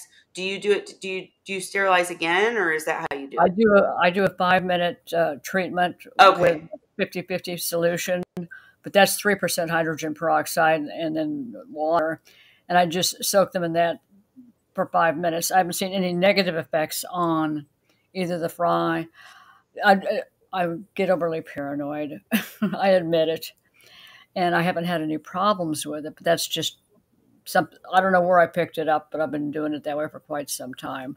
You picked it up from Dan, and we love that you guys come on and share your experience, because as an average hobbyist, I would never have known that. I was having so much trouble with fry, and then when Dan taught me the peroxide and the probiotics, I was like, oh my gosh. And then I had all these seahorses, and I was like, what do I do with them now? But that's another story. My point was, I can admit to you guys, on my 40-gallon all-in-one, I wasn't using either thing. Yeah. And they were okay. But I'm telling you, the second I started using probiotics, within, I'd say, a week and a half, I'll post a picture when we're done here, they turned yellow again. And I'm like, what? Yeah. Oh my gosh. So what I'm doing is not enough. The probiotics are making a difference. People won't usually see that visual, I can't think of the word. The visual, what's the word, you guys? Yeah, well, recognition. Confirmation. Yeah. Confirmation, that's the word. Thank you. You don't see the visual confirmation, but I'm telling you, sometimes you will. And bottom line is, it's not hurting, it's helping. And with the peroxide, it's saved my seahorses multiple times, like as we described earlier, between species in the same tank because I was too lazy to break it down. And Vincent said he uses peroxide too. Humblefish talks about peroxide and all the amazing things. Cilliates, organics, algae. I mean, it just don't overdose your tank for sure. I'll tell you another little secret. Yes, sir. Is if you have eggs that are old or not hatching correctly, you can use peroxide to help break diapause by soaking them. What's that mean? Well, what happens is sometimes when eggs, you buy somebody goes in a store and buys some eggs that's been sitting on a shelf for 3 years, and they haven't been refrigerated and they're old, the hatch rate drops to crap. So what you do is you soak them in a solution of peroxide for 5 minutes first you hydrate them, then you soak them in peroxide for 5 minutes, and then you put them in a hatcher, and you'll find you'll have an increased hatch rate. Interesting. Oh, nice. Okay, so, and we have a question. Go ahead, Cheryl. One thing to keep in mind is Dan has been my mentor for many, many years. And he has helped me in more ways than I even comprehend. He even called me one night as I was getting ready to leave work and I was still on company property. As soon as I saw his phone number, I pulled over and parked. That's when he told me about the K1. Yeah. I was going to say, Cheryl, sorry. Go ahead. Yeah, my point is he's been a tremendous help to me personally. Stop trying to steal my bestie. He's my bestie. No, I'm just kidding. But no, we all appreciate you, Dan. I mean, he called me earlier and I was literally driving And I'm like, oh, I can't miss a Dan call. And I answered it. And then a cop got behind me and I was like, oh my God, I got to call you right back. But it was like, no, you can't miss a Dan call. So Well, we you should see really, security staring at me when I got that call still on company property. And I pulled Yep. over and went back into another parking garage. And they were looking at me like, what the is she doing here? Okay. And Andrea, we're going to get to your questions right now. And I see you don't want to come in. That's fine. No problem. I just went, if you wanted to, you could. But definitely, I just want to say, Dan, and you guys, Dan was actually dealing with some COVID stuff yesterday. And so that's how appreciative we are that he's like coming here when he's probably not feeling the best. He still wants to help people. So definitely join Seahorse Sources group. And Dan, we just appreciate you, period.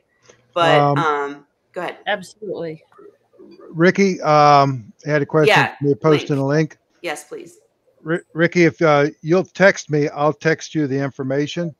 My phone number, it's on my on the Facebook page for Seahorse Source, but it's if somebody can type it on the screen for me, I don't have access to it at the moment.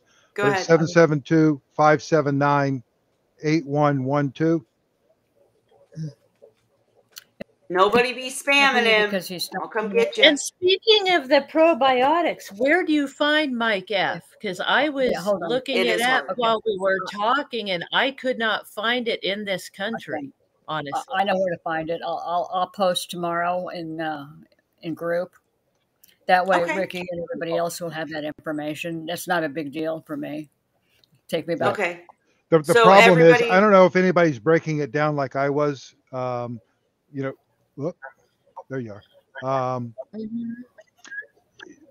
thought I'd lost the screen there for a second. Sorry. That's You're okay. I know where to get it commercially, and you know, if you try to buy directly from Envy, you got to buy it by the case. So there's some other sources now that are selling it that you can buy small quantities of it. However, in fact, I'll have to dig up some of those people too. Are you selling it at all anymore, Dan? No, I'm not. But for somebody who's doing volume of stuff that is going to go through it, you know, I'll give them a contact where they can buy it from a commercial level. Yeah, I can even post your phone number if that's okay. I already did. It's already there. But and yeah, Cheryl, do that, and definitely share any links that you have, because I'm using leftover old stuff. It's working. My seahorses are yellow and loving it, but I mean, still, we wish Dan was still doing it. But we don't want to push him. But anyways, yeah, definitely. And if you out there in the comment section are using a different probiotic and it's working for you, we want to know. Come share it with us. Let us know. You know, we're the type that are going to go research the hell out of it. But, you know, that's a good thing, because then we all find and share things that work. And Holly, I'm going to let you speak, and then I do want to get to Andrea's questions before we've kept Dan for 2 hours already. So, just real quick, another thing that would help is if you could post what the strains of probiotic bacteria are to look for in a product. I don't know that it has to be a certain strain. You know, you're going to find most of them are going to have subtilis in it. A lot of them will have licheniformis in it. Yep. Those two most commonly. Then there's pumilus, and then there's some other ones that I'm starting to see creep in there. And these are all bacillus strains, but there's also some other strains that they're finding that are beneficial too. And are they figuring this out by like studying the guts of seahorse? I mean, I said that really badly. I'm sorry, but are they figuring this out by studying seahorses in the wild? Is that how they're learning what they need? No, they're doing it in aquaculture. They're actually they're doing, you know, when they do a study, it's a controlled study where they're doing a control group, and, you know, they'll challenge them with bacteria. You know, they'll put Vibrio in the tank, or, you know, Pseudomonas or whatever it is that they're testing it against, and see what the results are. That's awesome. The other thing they'll measure is growth. If they grow faster, bigger, you know. In the food fish industry, besides keeping them alive, the other thing you're interested in is how fast you can grow them. So there's an application in that respect too. And it also increases your food conversion ratio, so you don't go through as many pounds of feeding the fish. With seahorses, that's really important since they don't digest much, a lot of their food. Not only that, but when you look at the breakdown of the proteins and stuff, I wonder with the frozen myces if it's treated at all to where we lose some of the enzymes and amino acids in it through the preservation process. Like Marina always says that any foods going into Australia gets like radiation or something crazy. Like it loses all the good stuff. Yep. So in that case, there adding probiotics would be very big. Probiotics aren't a replacement for amino acids, but there's some studies where it shows that it helps breaks down lipids and protects from perioxidation. There's even a couple of amino acids that can be a byproduct of the breakdown. I mean, there's a huge benefit there in aiding and digesting and, getting that food across the gut into the body. And for all of you out there, real quick, for all of you out there that were desperately hoping that this was going to also cover fry and hatching artemia and how peroxide and probiotics go into that, I promise we're going to do that episode and we'll go into more detail. But if you have any general questions, please put them in the comments right now because I don't want to keep Dan much longer. But go ahead, Cheryl. I just wanted to promise we are going to do it. I was going to say, one of the things we now have krill available, which are about the same size, maybe slightly larger than some of the hikari myces. But these are a saltwater species, which have the actual lipid profile, the HUFA and EPA, that is essential for growth and development in larval fish. And nice. I have started experimenting with it. I haven't been doing it long enough to say how well it really works, but it's something to keep in mind. Most people never realized how much effort I put into making Dan's feed when I made it. Oh, yeah, I do. We all loved it, though. Well, I mean, when I was looking at doing it, I mean, besides experimenting with it, and it was funny because what happened was Abby used to do the artemia. And one day she came to me and said, "It's time to switch jobs around here. You need to start doing it." Oh, so I said, "Okay, how are you doing it?" And I had her go step by step. And then she started showing me the enrichment process. And she was a little this, a little that, a little this, a little that. And I said, "Well, wait a minute. This is time consuming and kind of a pain in the butt." So I tried to shorten the make process. It so easier by combining everything into a single product. So you only added one product to it.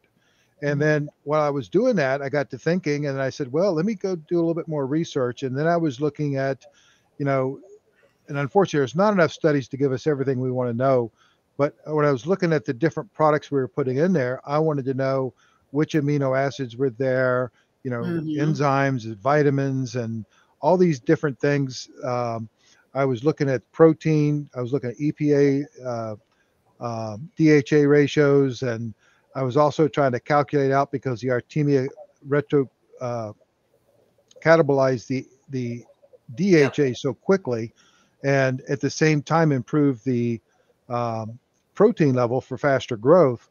And it really took a long time to get it down to what I wanted. And I never intended on selling the product. What happened was for you, right? Yeah, what happened was Tim, one of the people on Seahorse.org, who's my AC guy, he asked me one day what I was using, and I told him, I said, it's a concoction I make for myself. He goes, well, sell me some. And I said, it's not for sale, Tim, it's what I use. And he says, well, I don't care. He says, sell me some. And we went back and forth, and finally I sold him some. Then he posted it, and then somebody else wanted some, and that was how I started selling it. Yes, and I used to buy Dan's feed for new enrichment as well. And is this the same Tim from years ago? Yes, yep. Well, I just posted, let's start a petition. If we get enough people to say we have to have Dan's feedback, I'm doing pinky. We have to have Dan's feedback, and we're willing to pay because obviously if he's not raising seahorses, for him to produce Dan's feed would be a separate project that would cost him more because it's not benefiting him. We're willing to pay for it and we want it back. Somebody start, I'm not good at petitions. Start the petition. I'll sign it for sure. And if we'll pay for it, he'll do it. I'm sure. Right, Dan? If we paid enough? I suppose. Look, I'm putting him on the hook. No, it's the problem is one of the products that I had in there, I can't get shipped to me without having a semi truck deliver it. And oh, geez. the EPA got involved and they said the fat content was dangerously high, and essentially they're worried about it spontaneously combusting. So it can't go via FedEx or UPS. You can't find a replacement product? Well, there's a replacement, but it changes the whole recipe, so it has to be all recalculated. Okay, well, guys, let's start the petition and just make him do it, and then he can figure it out. He's good with the calculator.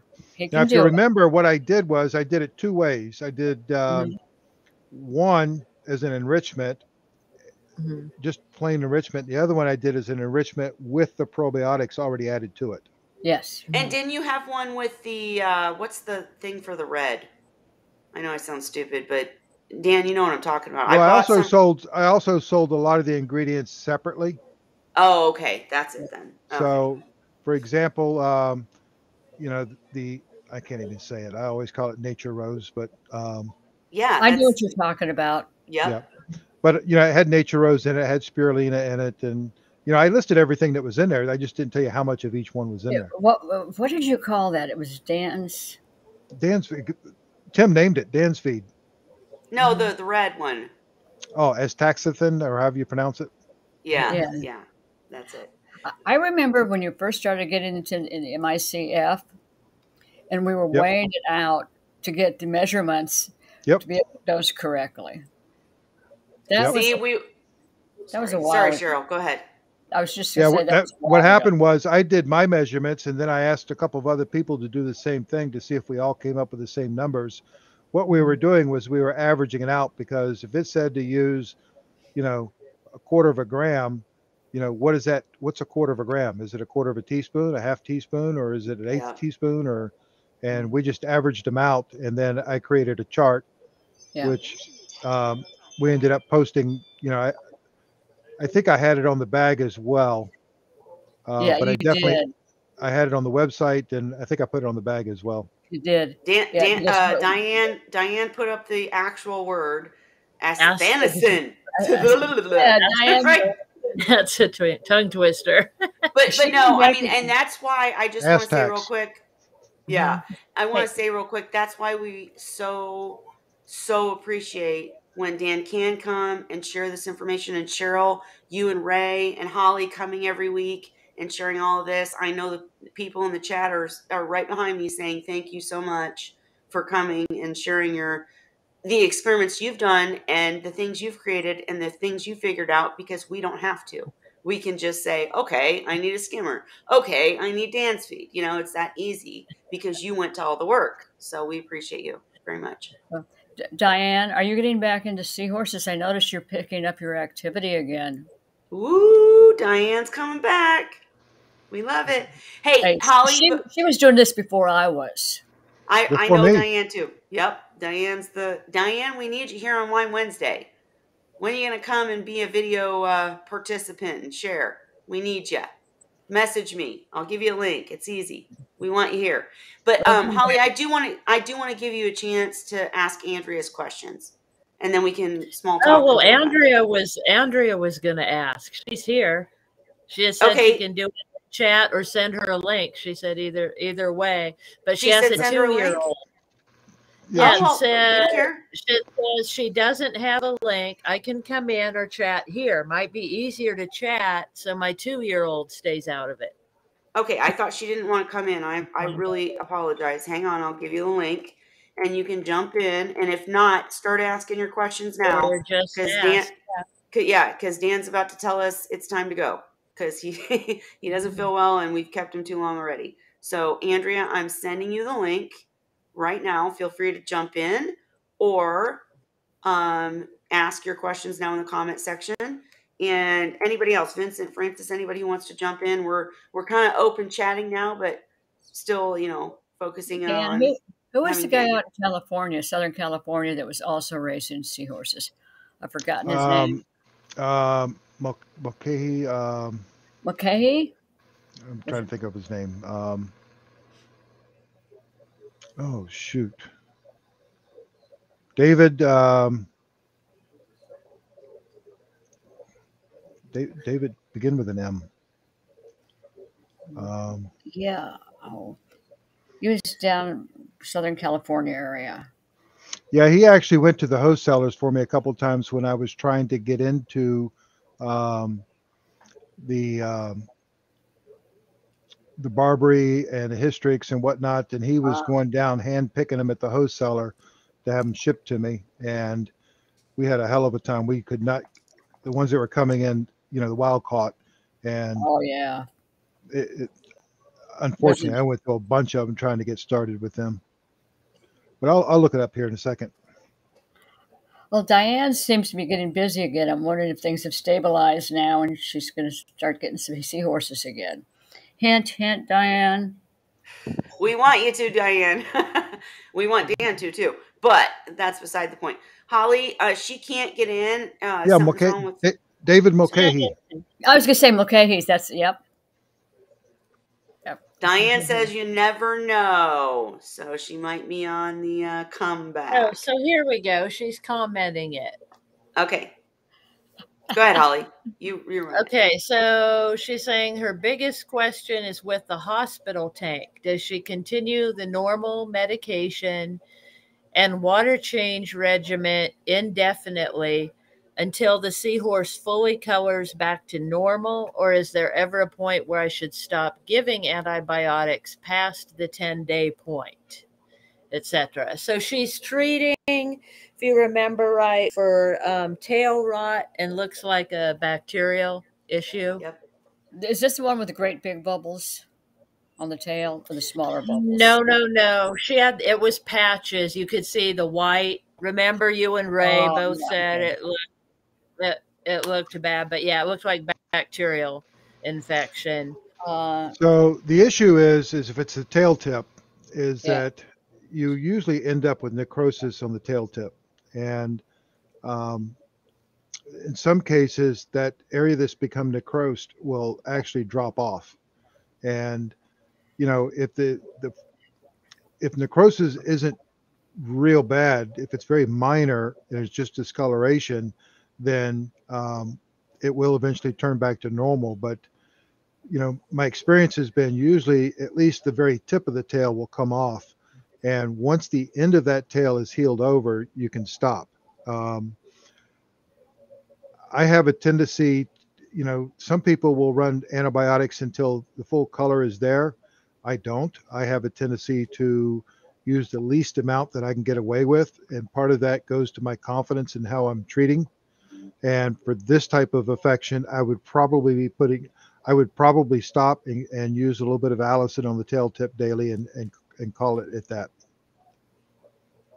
Yeah. Now, I'm trying to I don't know if anybody talked to her about using allicin, but Alimax comes in a liquid and comes in a gel, and that stuff just kicks butt when it comes to treating bacterial stuff. It also Can you tell us why and what it is and how? Well, allicin is an enzyme from garlic, and what happens is when garlic is crushed, you have two enzymes, allan and allanase, that come together to create allicin. It's a very short-lived compound, organosulfur compound, that goes away within seconds. But there was a guy in England, a doctor, that found out how to stabilize it, and by stabilizing it, they're able to package it and have a tremendous amount of effect. And you'll hear some people say that garlic works, garlic doesn't work. The problem is that many garlic products, don't have allicin in it because it's not stabilized. So if it's stabilized allicin, I've used it for my grandkids with MRSA after weeks on antibiotics trying to get rid of a skin infection and put allicin on there and clear it up within days. I've had diabetics that take 3 months, 2 months for their foot to heal, use allicin on the sore and heal it within a week. I told you guys he has all the homeopathic answers, period. He just does.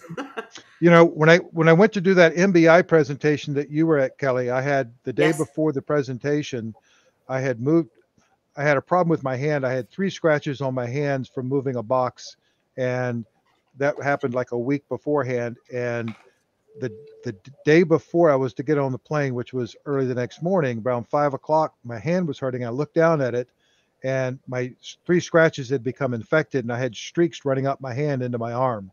And I put allicin on those wounds every hour for 5 hours. And the next morning when I got up, there was no red streaks. The wounds looked normal, and nobody noticed it at the event. No, I certainly didn't. I certainly didn't. Real quick, I had a young male. Go ahead, Cheryl. I had a young male that stuck his head through a rock.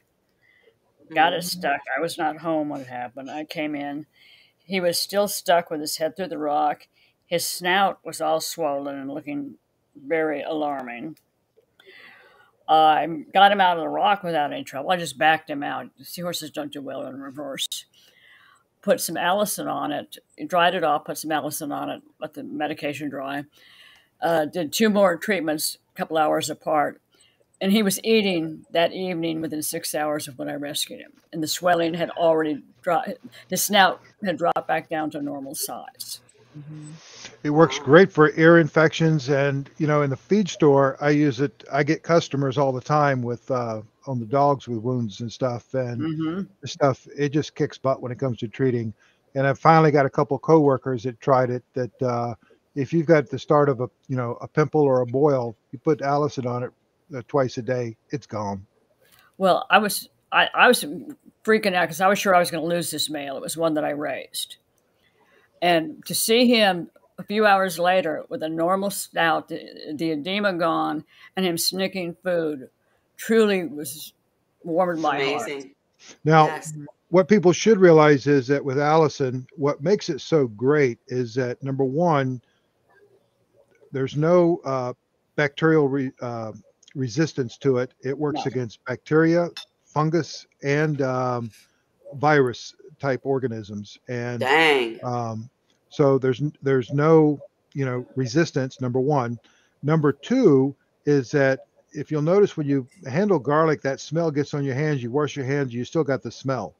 And that's because these organic sulfur compounds are able to permeate into the skin, and they're actually able to permeate through the cellular membrane.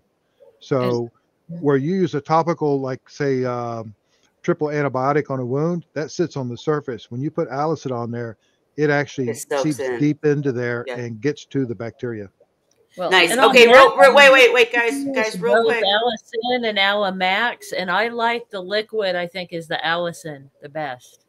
Yeah. Well, there's Alimax and Aliderm that you'll find on Aliderm. Yeah. Alimax, is that the liquid? Which one is the liquid? Well, Alimax is just one of the brands. Aliderm is the same product but a different brand. So it's just allicin. Alimax makes a liquid and a gel, but the Aliderm gel is cheaper.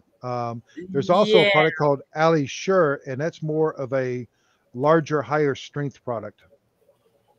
Okay, real quick, Dan. Wait. Hang on. Gel and liquid, and I liked the liquid better because I just felt like it would penetrate and dry better. Okay, let's let Dan look at this picture real quick though, because I mean we did cover this last week, but so for this injury, can you see it? Yeah. She gave a better picture. What I see, if it was me, and assuming the seahorse is acting normal, eating normal, and everything else is good, I would stop after the 10 days.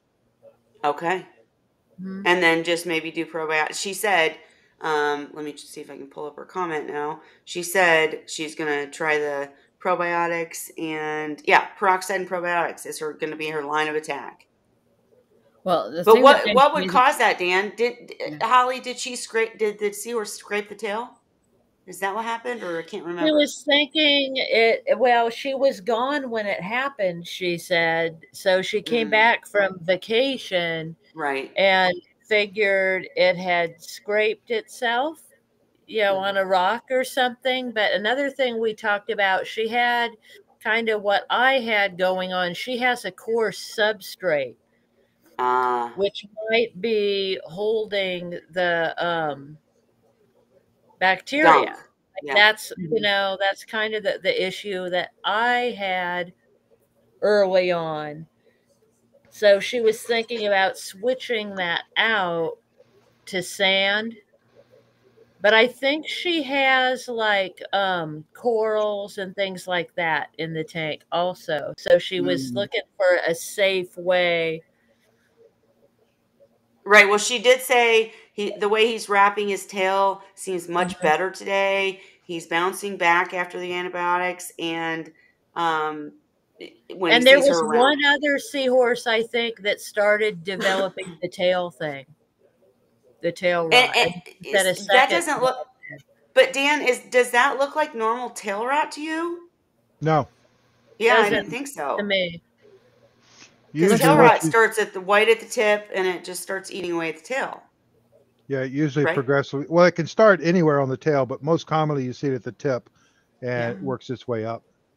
Yeah. So, what And do you think about this? well, there's a couple of different theories on tail rot on whether it's actually caused by bacteria or secondary to ciliates. Oh, wow. So she really should do the probiotic and peroxide attack. Yeah, in the main tank, but if she has a real coarse substrate, I'd be interested in having it removed. I think it'll save her a lot of headaches in the future. Holly, did she Typically, have? I'm sorry. Go ahead, Dan. typically what I used to see was people would put a coarse substrate in. It wouldn't be a problem for a while, but as the tank matured, the organics would build in that substrate and then problems would start arising. And the safest way to take that out is going to be small sections at a time without taking everything out of the tank.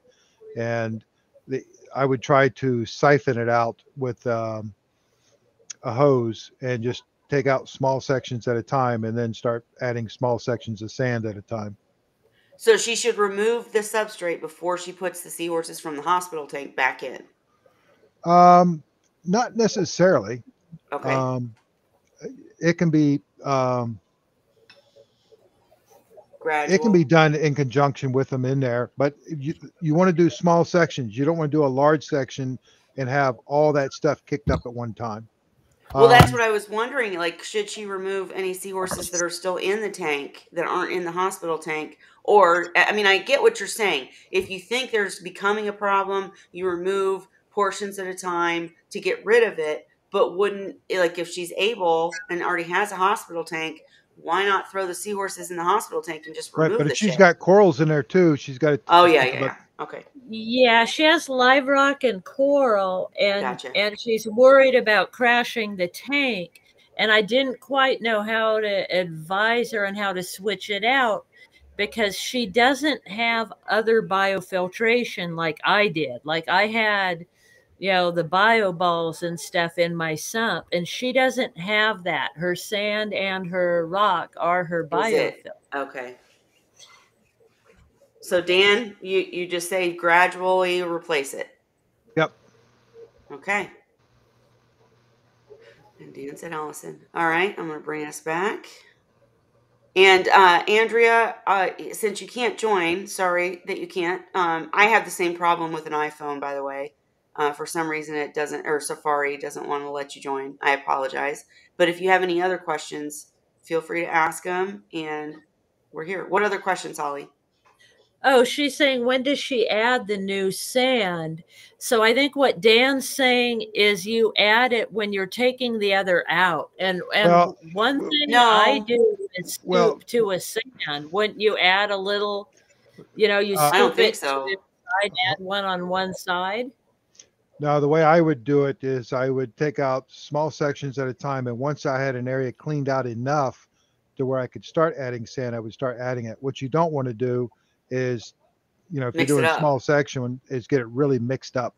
Yeah. Now, Yeah. having some left over being covered is not a bad thing, but you don't want to have to sit there and waste have to re-siphon out more of the good sand that you put in there.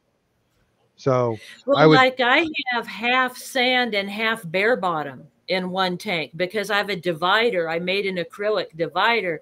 You can actually scoop your substrate to one side, Yeah, a section. yeah. No, that I get what you're saying, Holly, but in Andrea's case, if in fact the substrate is the problem, um, and she starts removing it and then add sand, the organics are just going to fall into the sand. You know what I mean? I know what you're saying about separating, but when you're trying to remove a problem, I would personally think you remove the problem before you add the new.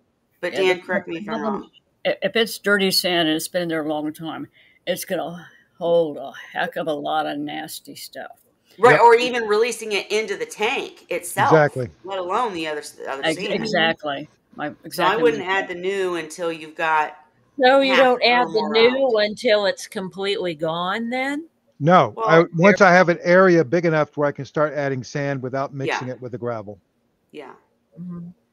And then is there any recommendation, Dan, about how to remove it to like limit the amount of crap that goes into the tank? Well, if you Any use a thoughts? hose, not the hose with the big cup on the end where you stir it up, but just taking a hose directly, just big enough Yeah. so that the substrate can pass through it, it's easy to siphon it out and siphon Yeah. it directly, Mm-hmm. and you don't I disturb did that that. much as you do it. Gotcha. Now you will go through Nice. some water in the process. But you Mhm. don't Right. want to stir it up. Definitely don't want to stir it up. So yeah, Absolutely. that siphon hose, I'm I sitting do here that. thinking about the fact that I have to replace water like every few days because in that 40-gallon all-in-one, man, just removing on it. And not to change subjects, sorry, wine. But Holly, I'm going to go back to whatever you were about to say, but I do want to say before we go, I would like to discuss the fact that I went and got Hikari Mysis flat pack as usual, and it's a bunch of broken up itty bitty. Like I put it in the tank, I rinse it, and I put it in the tank, and it's Mhm. crap. I'm not saying anything about the brand. I'm just saying in this particular batch, what do you do You when that got winter happens? hatch. Like I've What had the that. seahorses don't even want it, and I mean they'll eat Mine it because they're will. hungry, but well, mine will eat it. But I mean, there's all what these itty bitty pieces everywhere, and you can see the Uh, stuff, little Kelly, are you talking strands. about frozen hikari? Yes. Certain yeah, times of year, yep. depending on the Yeah, weather, you it's a get some winter real hatch. crap. And this is why I always, it seems to be worse in the winter months. And I Mm-hmm. Mm-hmm. typically will stock up with enough food to get me through. I got a big sub-zero freezer, and I stock up ahead of time before that because I'm anticipating the little bitty crap pieces that are like half Yeah. pieces. Well, Wasn't a I problem want. for us because we October, would use that on the November fry is and the use the time other to stuff for the stock big it. guys. Wait, Well, Dan, what were you saying? hang on, guys. Everybody's talking at once. Dan first. What I used to do was because I had so many fry, I could use that for the fry and use the Right. other Yeah. stuff for the bigger seahorses. Mhm. Well, isn't? And my question is because it's not winter. It's not winter. It's It shouldn't freaking be unless it's right. old. So It's older. It's the that's what leftover. I'm wondering that. And Dan, my Mhm. question was, isn't there any way to like have a sieve, however you say it, or something like I'm using a brine Mhm. shrimp net to rinse my food. So isn't there something that would take out all? I don't mind wasting Yeah, it. I I mean, use I the do paper mind, sieve. but I'm just Somebody saying I send don't this. want it in a tank. Somebody send this lady a cook spoon so she Yeah, doesn't I have to use a use her. bigger sieve. I found, yeah, I was at a antique store the other day actually, and I got a great little sieve for the seahorse stuff. We had a big sieve that was made of plastic that looked like the Mhm. metal sieves that you get for cooking, but we Yeah. found some that were plastic and we bought all that we could get because we wear them out. But um, that's what we used to use. I mean, we would literally defrost Mhm. it, put it in the sieve, rinse it till it was clear, and then Mhm. we would add vitamin C uh, as a preservative, and then add some water and store it in the fridge. But Yeah. we were doing a pound at a time, but we were going through anywhere from 1 to 3 pounds a day. And if you're Get curious yourself. about the if you're curious about the vitamin C, we will cover everything Dan did in hatcheries and fry on Ask Seahorse Source Part 4. There's now a Part 4 because we couldn't cover it all night. But, and Dan, you're on the hook. I'm putting you on the hook. But, and Andrea, I saw your hang on, I saw your comment that you've had trouble lately. The problem for me is, the problem for me is that I can't get PE, and none of the stores within an hour of me carry PE. And I still have never had a good situation where I've ordered it in from Prime or Amazon or whatever, where it comes in good. Okay. So I order, the only place I order from, it has been Live Aquaria. Yep. For frozen food. I can truthfully say the only time I've had 2 problems with them in 15 years. One was when the boxes came in was really lightweight. I opened it up and some stuff for a child's party. Obviously, somebody unpacked the box and somebody else didn't realize it, and they shipped me a box with party favors. But they had the other 3 boxes were fine. I called them. They were fine. The other thing is they shipped me several boxes. And one of the boxes, all the salt was like rock salt. And I took it out, took pictures of it, laid it on the floor, messaged them, and they said, would you like a new box or would you like a credit? Yep. Dan, what were you going to say? The key to ordering stuff online is to order enough quantity that if you try to order a couple of packs, it's hard to keep that in good shape. But if you order a case, it's much easier. I always ordered an even case amount so that they could pack it was still in the styrofoam, and the dry ice would be on the outside of the styrofoam inside of another styrofoam box. Yep. And so buy in quantity. And can you say something really quick? Cheryl mentioned she has a sub-zero freezer or whatever. Like, because the thing is, storing food for too long. I've watched frozen food in my freezer, which is just a typical freezer. After a while, it starts looking brown by itself, even in the freezer. Well, the thing is, your freezer turns off and defrosts, then turns back on and freezes, then turns off and defrosts. And that's what's happening. And what it's doing is basically the seafood is going to gradually deteriorate and fairly rapidly. Right. So what is an average person to do? A sub-zero freezer is a freezer that goes much colder than 0 degrees. Okay. Gotcha. And seafood, the fats in the seafood will go rancid. I can't remember the exact temperature. I think for long-term storage, it has to be below -40. And for like 3 months or up to a couple of months or so, you can go with -14, -15 degrees, something like that. My freezer gets down to -14, and I can keep stuff in there for about 2 months before it starts turning. Yeah. Nice. But for the average person that doesn't have that, which I want one, everybody should go get one. But if you don't have that, then the key is you don't want to buy large quantities and store it for long term. Exactly. Right. But I mean, like, seriously, like in my case, I drive an hour to get Hikari. I can't get PE. And then the Hikari is apparently old. So what do you like? Should you buy direct? What are your thoughts? The problem there is there's multiple places in the supply chain where there can be an issue. Yeah. You've got the product that's probably coming from China, so it's coming over on a container. Then it gets shipped to the distributor, and then from the distributor to sometimes a second distributor or retailer, and then finally to the end seller. And anywhere along that chain, if the standards aren't kept to where they should be, the product can break down. And, a lot of stores don't have the ability of storing stuff at sub-zero temperature. So if they're not turning it over quickly, or if they're not receiving it in good condition, what you're buying is crap. Yeah.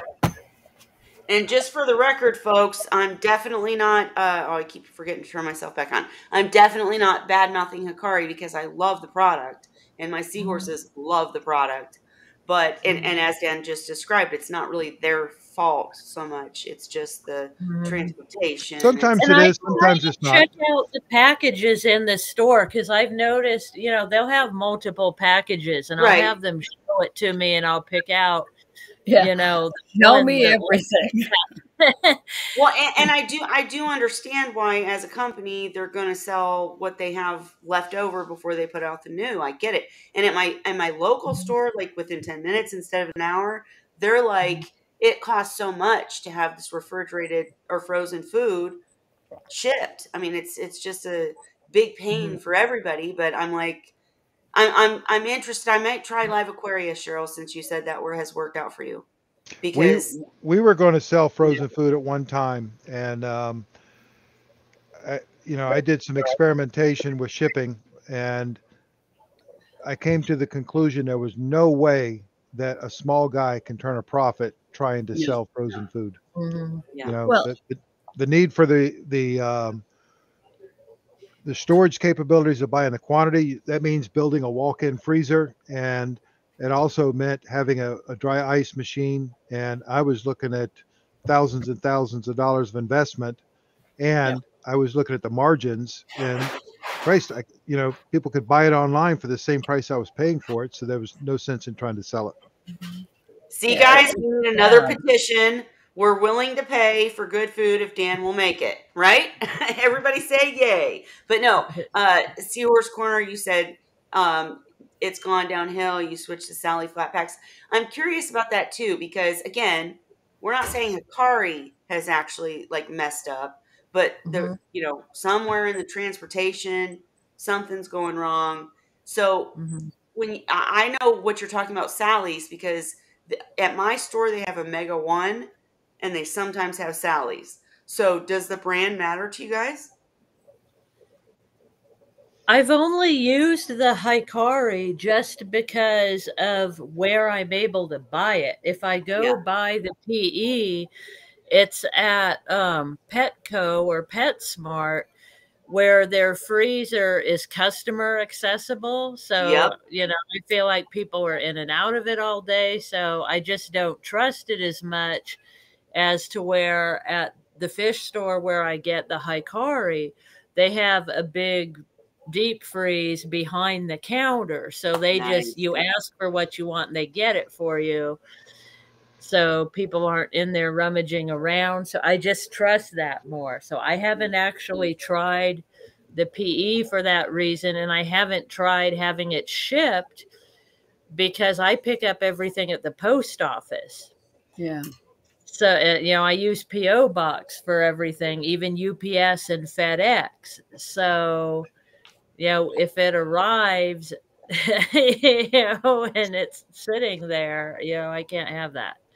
Well, I'm the nut that will go into a store if I have to pick up food in a store, and I will take out every package of mysis shrimp you have in the store, and I will look at the dates on them and the condition, and pick out 3 or 4 that I want and put everything else back. And I'm guilty.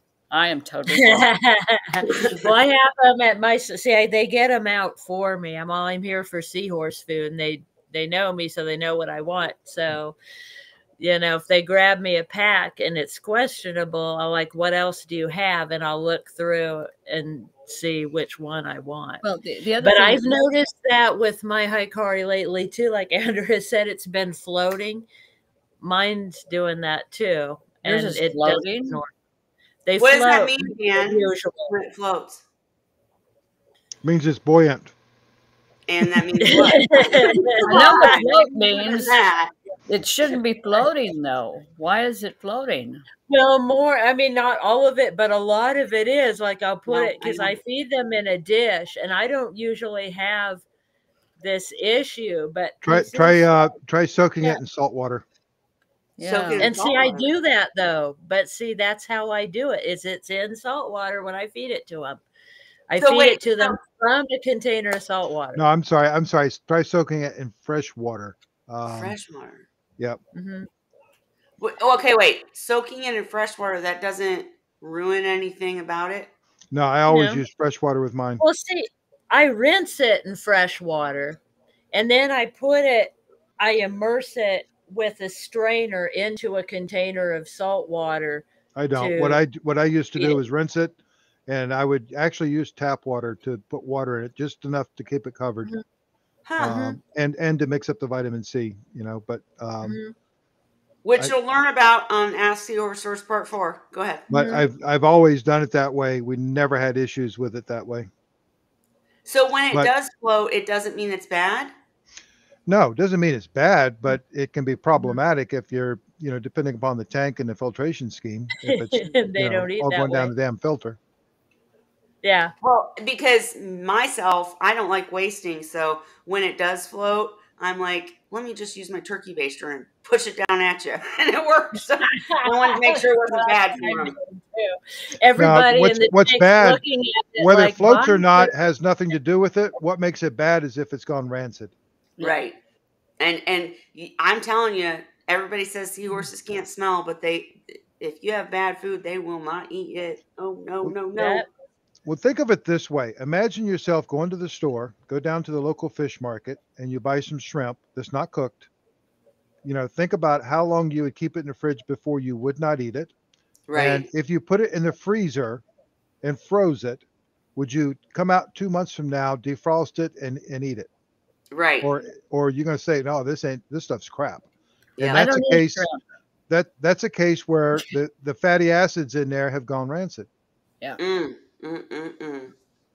Well, it's just hard because, a lot of people don't know, if it's brown, if it stinks, don't feed it. I mean, but the food stinks, period. But if it doesn't have the right stink, I don't know. Anyways, we've had so many people join us tonight. I'm so happy. And again, thank you to Dan. And if I get a bunch of likes on this video, we'll do Ask Seahorse Source Part 4. Yeah, to do the fry. I If you think have any additional questions about probiotics or peroxide, throw them in the comment section. I always look. And if you have questions for fry and using all these things in our hatcheries and breeding fry, post them, message me, because we'll cover them on the next one. I didn't mean to interrupt you guys. Keep going. I okay. am gonna give the 5-minute warning though, because Dan wasn't even feeling good and we kept him forever. I'll make this real quick. Go ahead. Years and years ago, a friend of ours, Tim Min, who lives in the Netherlands, hooked up with our fearless leader, and myself and Beth Garrity Sebo both ended up with a box sitting on our front porches when we got home from work in the middle of the summer that said live seahorses. And yes, Dan was the shipper. Do you remember that, Dan? He's not owning up to it. Dan has done so much. I mean, come on. I don't remember what I ate yesterday. You're asking. What kind of seahorses? What kind were they? They were invisible. What? There were no seahorses. There were no seahorses in the bag. It was a bag of water. It was strictly a box of water with a sticker that said live seahorses on it, shipped from Seahorse Source. Nice. And it was Tim's idea. I've been known to pull a prank or two. We pulled such a great one the other day. One of the guys at work. It was so funny. One of the guys was doing deliveries, and he came back, and when he came inside, he was doing his paperwork. My other coworker slipped outside to the truck. It's a 4-door flatbed for hauling, big loads of feed. And he took some fart spray and sprayed the crap out of the truck and shut the door. Came back inside. So my coworker finishes up his paperwork and goes back out to the truck to leave, and we're watching him on the security camera. And he opens up the door, he gets in, and all of a sudden the door flings open and he jumps out of the truck. And he's standing there looking at the truck. Then he opens up the back passenger door behind the driver. And then he goes around the truck, the other passenger side, the back door. And then he opens up the passenger door. And then you see him reach in there and he takes out this package. He had stopped and gotten tacos for lunch. And what was left of the lunch was, sitting there. So he's carrying this bag at arm's length like this, walking to the dumpster, and he's gagging. Yeah, and he's gagging the whole way. And he jumps in the thing, gets in the truck, and of course, all 4 doors had been open, so it aired out, so he got in the truck and left. Well, we were sitting there laughing. We thought that was a good one.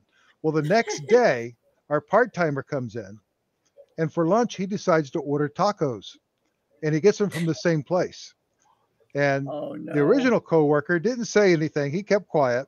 So the part-timer orders his tacos, he gets them, he eats them, and when he's done, he throws the leftover stuff in the trash can.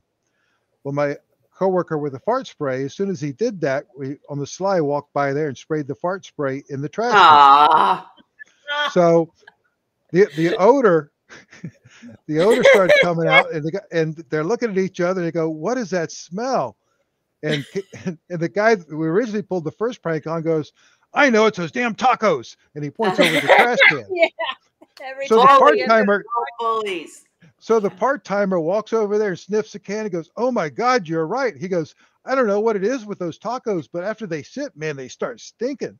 So the part timer calls the taco place up and starts reading them the riot act complain. about their tacos smelling like crap. Oh, jeez.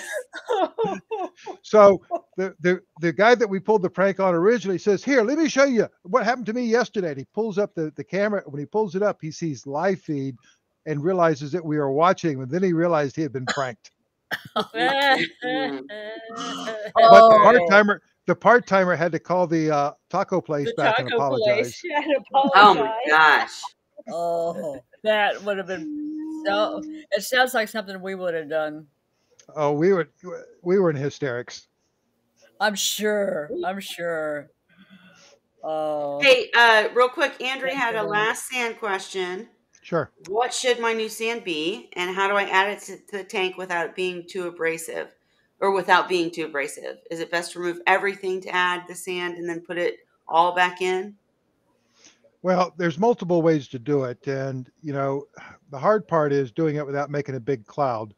I like fine sand. A good description would be sugar sized or smaller. The finer the sand is, the less stuff can get trapped in it. It stays more on the surface, but you don't have to go crazy and get super, super, super fine sand.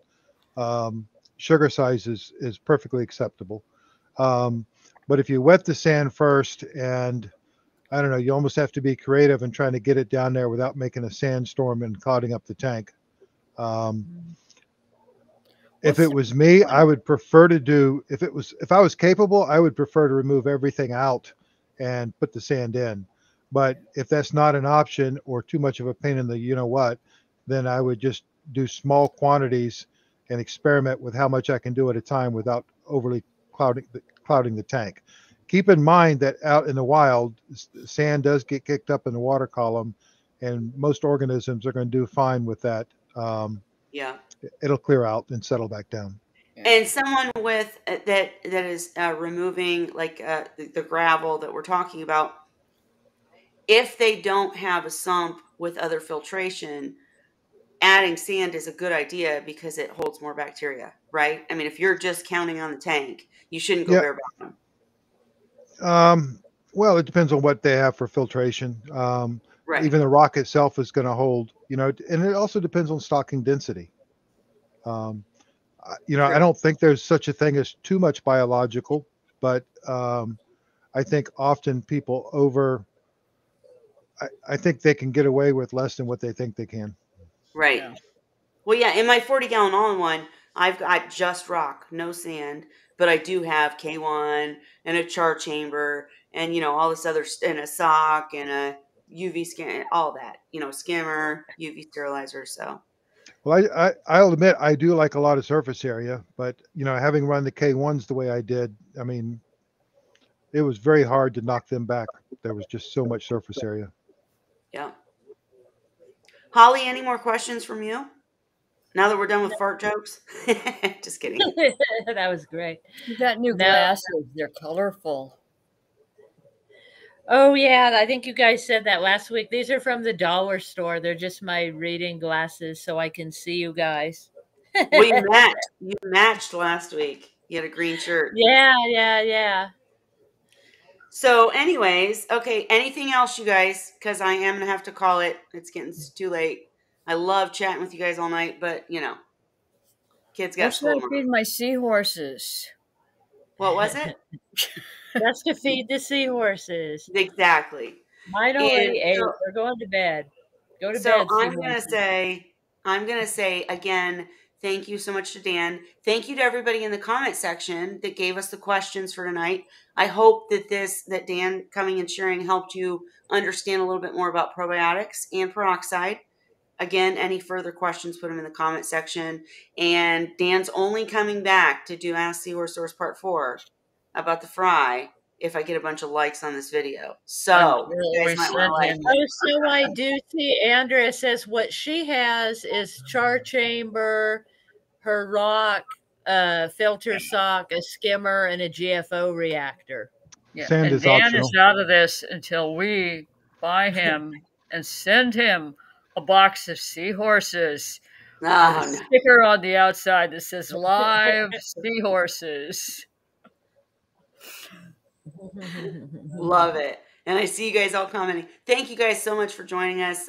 We love doing this. And thank you, Dan, again, so much for coming. I'm going to have to call it, guys. But we will be back next week. And when we decide on a date for Ask Seahorse Source Part 4, I'll do a post so that you guys can ask your questions ahead of time. We already have quite a few, and that's why we've broken this up into 4 videos. But if you have any further questions about fry, and let me finish my sentence. If you have any further questions about fry, using peroxide and probiotics on fry, hatching artemia, etc., when I do the post, put them in the comments. It'll be on Seahorse Sources group for sure. And I would just say that when you guys come, obviously Andrea learned tonight that Safari doesn't work, but if you have a computer or if you have a phone that will allow you to join us, I'm more than happy to send a link. We just want to keep out the spammers, right? But we're more than happy because it's easier for Dan to say, okay, so what gallon is your tank? And you can actually instantly answer him instead of typing it and then go back and forth and actually solve a problem. That's So good. anyways, I'm done rambling. Go ahead, Dan. Often when somebody asks me a question, I sometimes ask them 5 questions so that I can answer the question. Exactly. Yeah. And that's easier to do when you're live with us. But so if you ever want to do that, anybody out there, you can join us. Go ahead, Cheryl.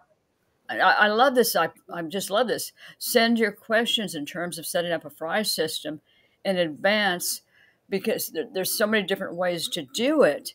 Yeah. And it would be so much easier for Dan to be able to advise them if he's not asking all the questions to try to get more information, in other words. Absolutely. So if you have a specific, just to show you, we literally have a doc. This is all that we're going to cover in the next episode. There's lots of questions, I promise. But I will do a post so you guys can ask even more. And point being, if you have a specific situation, whether it be related to fry or not, you definitely want to come on a day that we have Dan here because he is all of our mentor. So cheers to Dan and cheers to anyone who comes and asks questions. But I am going to have to call it for the night. Anna, Ricky, everyone, Vincent, thank you so much for coming. Heather, of course, that comes every week and is an admin. Love you. And Holly and Cheryl and Dan for coming. But well, thank you, Andrea, for the char chamber. I almost forgot. Yes. Oh, I forgot to say, guys. Yes. I did. Thank you, Holly. I wanted to announce that Andrea won last week's char chamber giveaway. And because she already has them, and I should post a picture, but I'm not going to go look for it now. But she already has a custom-made char chamber, and she's already loving and using it. So she donated not donated, that's not the right word. She presented, I can't think of the right word. Gave her winning to Holly. So now we're going to have, and then Kevin last week also sponsored a char chamber to Cheryl. So now Cheryl, Kelly, and Holly will all be using char chambers and giving you our feedback. I still have to post that damn video. But now these two, can't even point right. These guys will also have one. Thanks to Kevin and Andrea. Thank you so much. And thank you again to Richard for giving away the char chamber and Aquachar for providing great media. So my voice is getting froggy now, but Holly, you're absolutely correct. We needed to thank Andrea. That was so nice. Yeah, thank you, Andrea. That's sweet. Thank you, everybody, Holly and everybody. This was one of those things that they're getting them people, and I got a message saying, send RK, that's Robert King, send him your address. Yep. So I know him. So I sent him my address. The next thing I know, he messaged me back. I'm building a chamber for you. And I'm like, I know. Awesome. You And if get you a guys, custom made one, huh? That's I was gonna sweet. say, if you guys missed the episode last week where we did show and tell, but there was a char chamber giveaway, definitely go watch that. And then there was also an episode, I if was you just there. search on Seahorse Whisperer YouTube channel, search char chamber, and you're gonna see the episode where Robert came and explained the char chamber. So, but I I'm missed it by loving them. one name. Yep. I don't know what you just said. The person directly in front of me is where it stopped. I was the next person in line.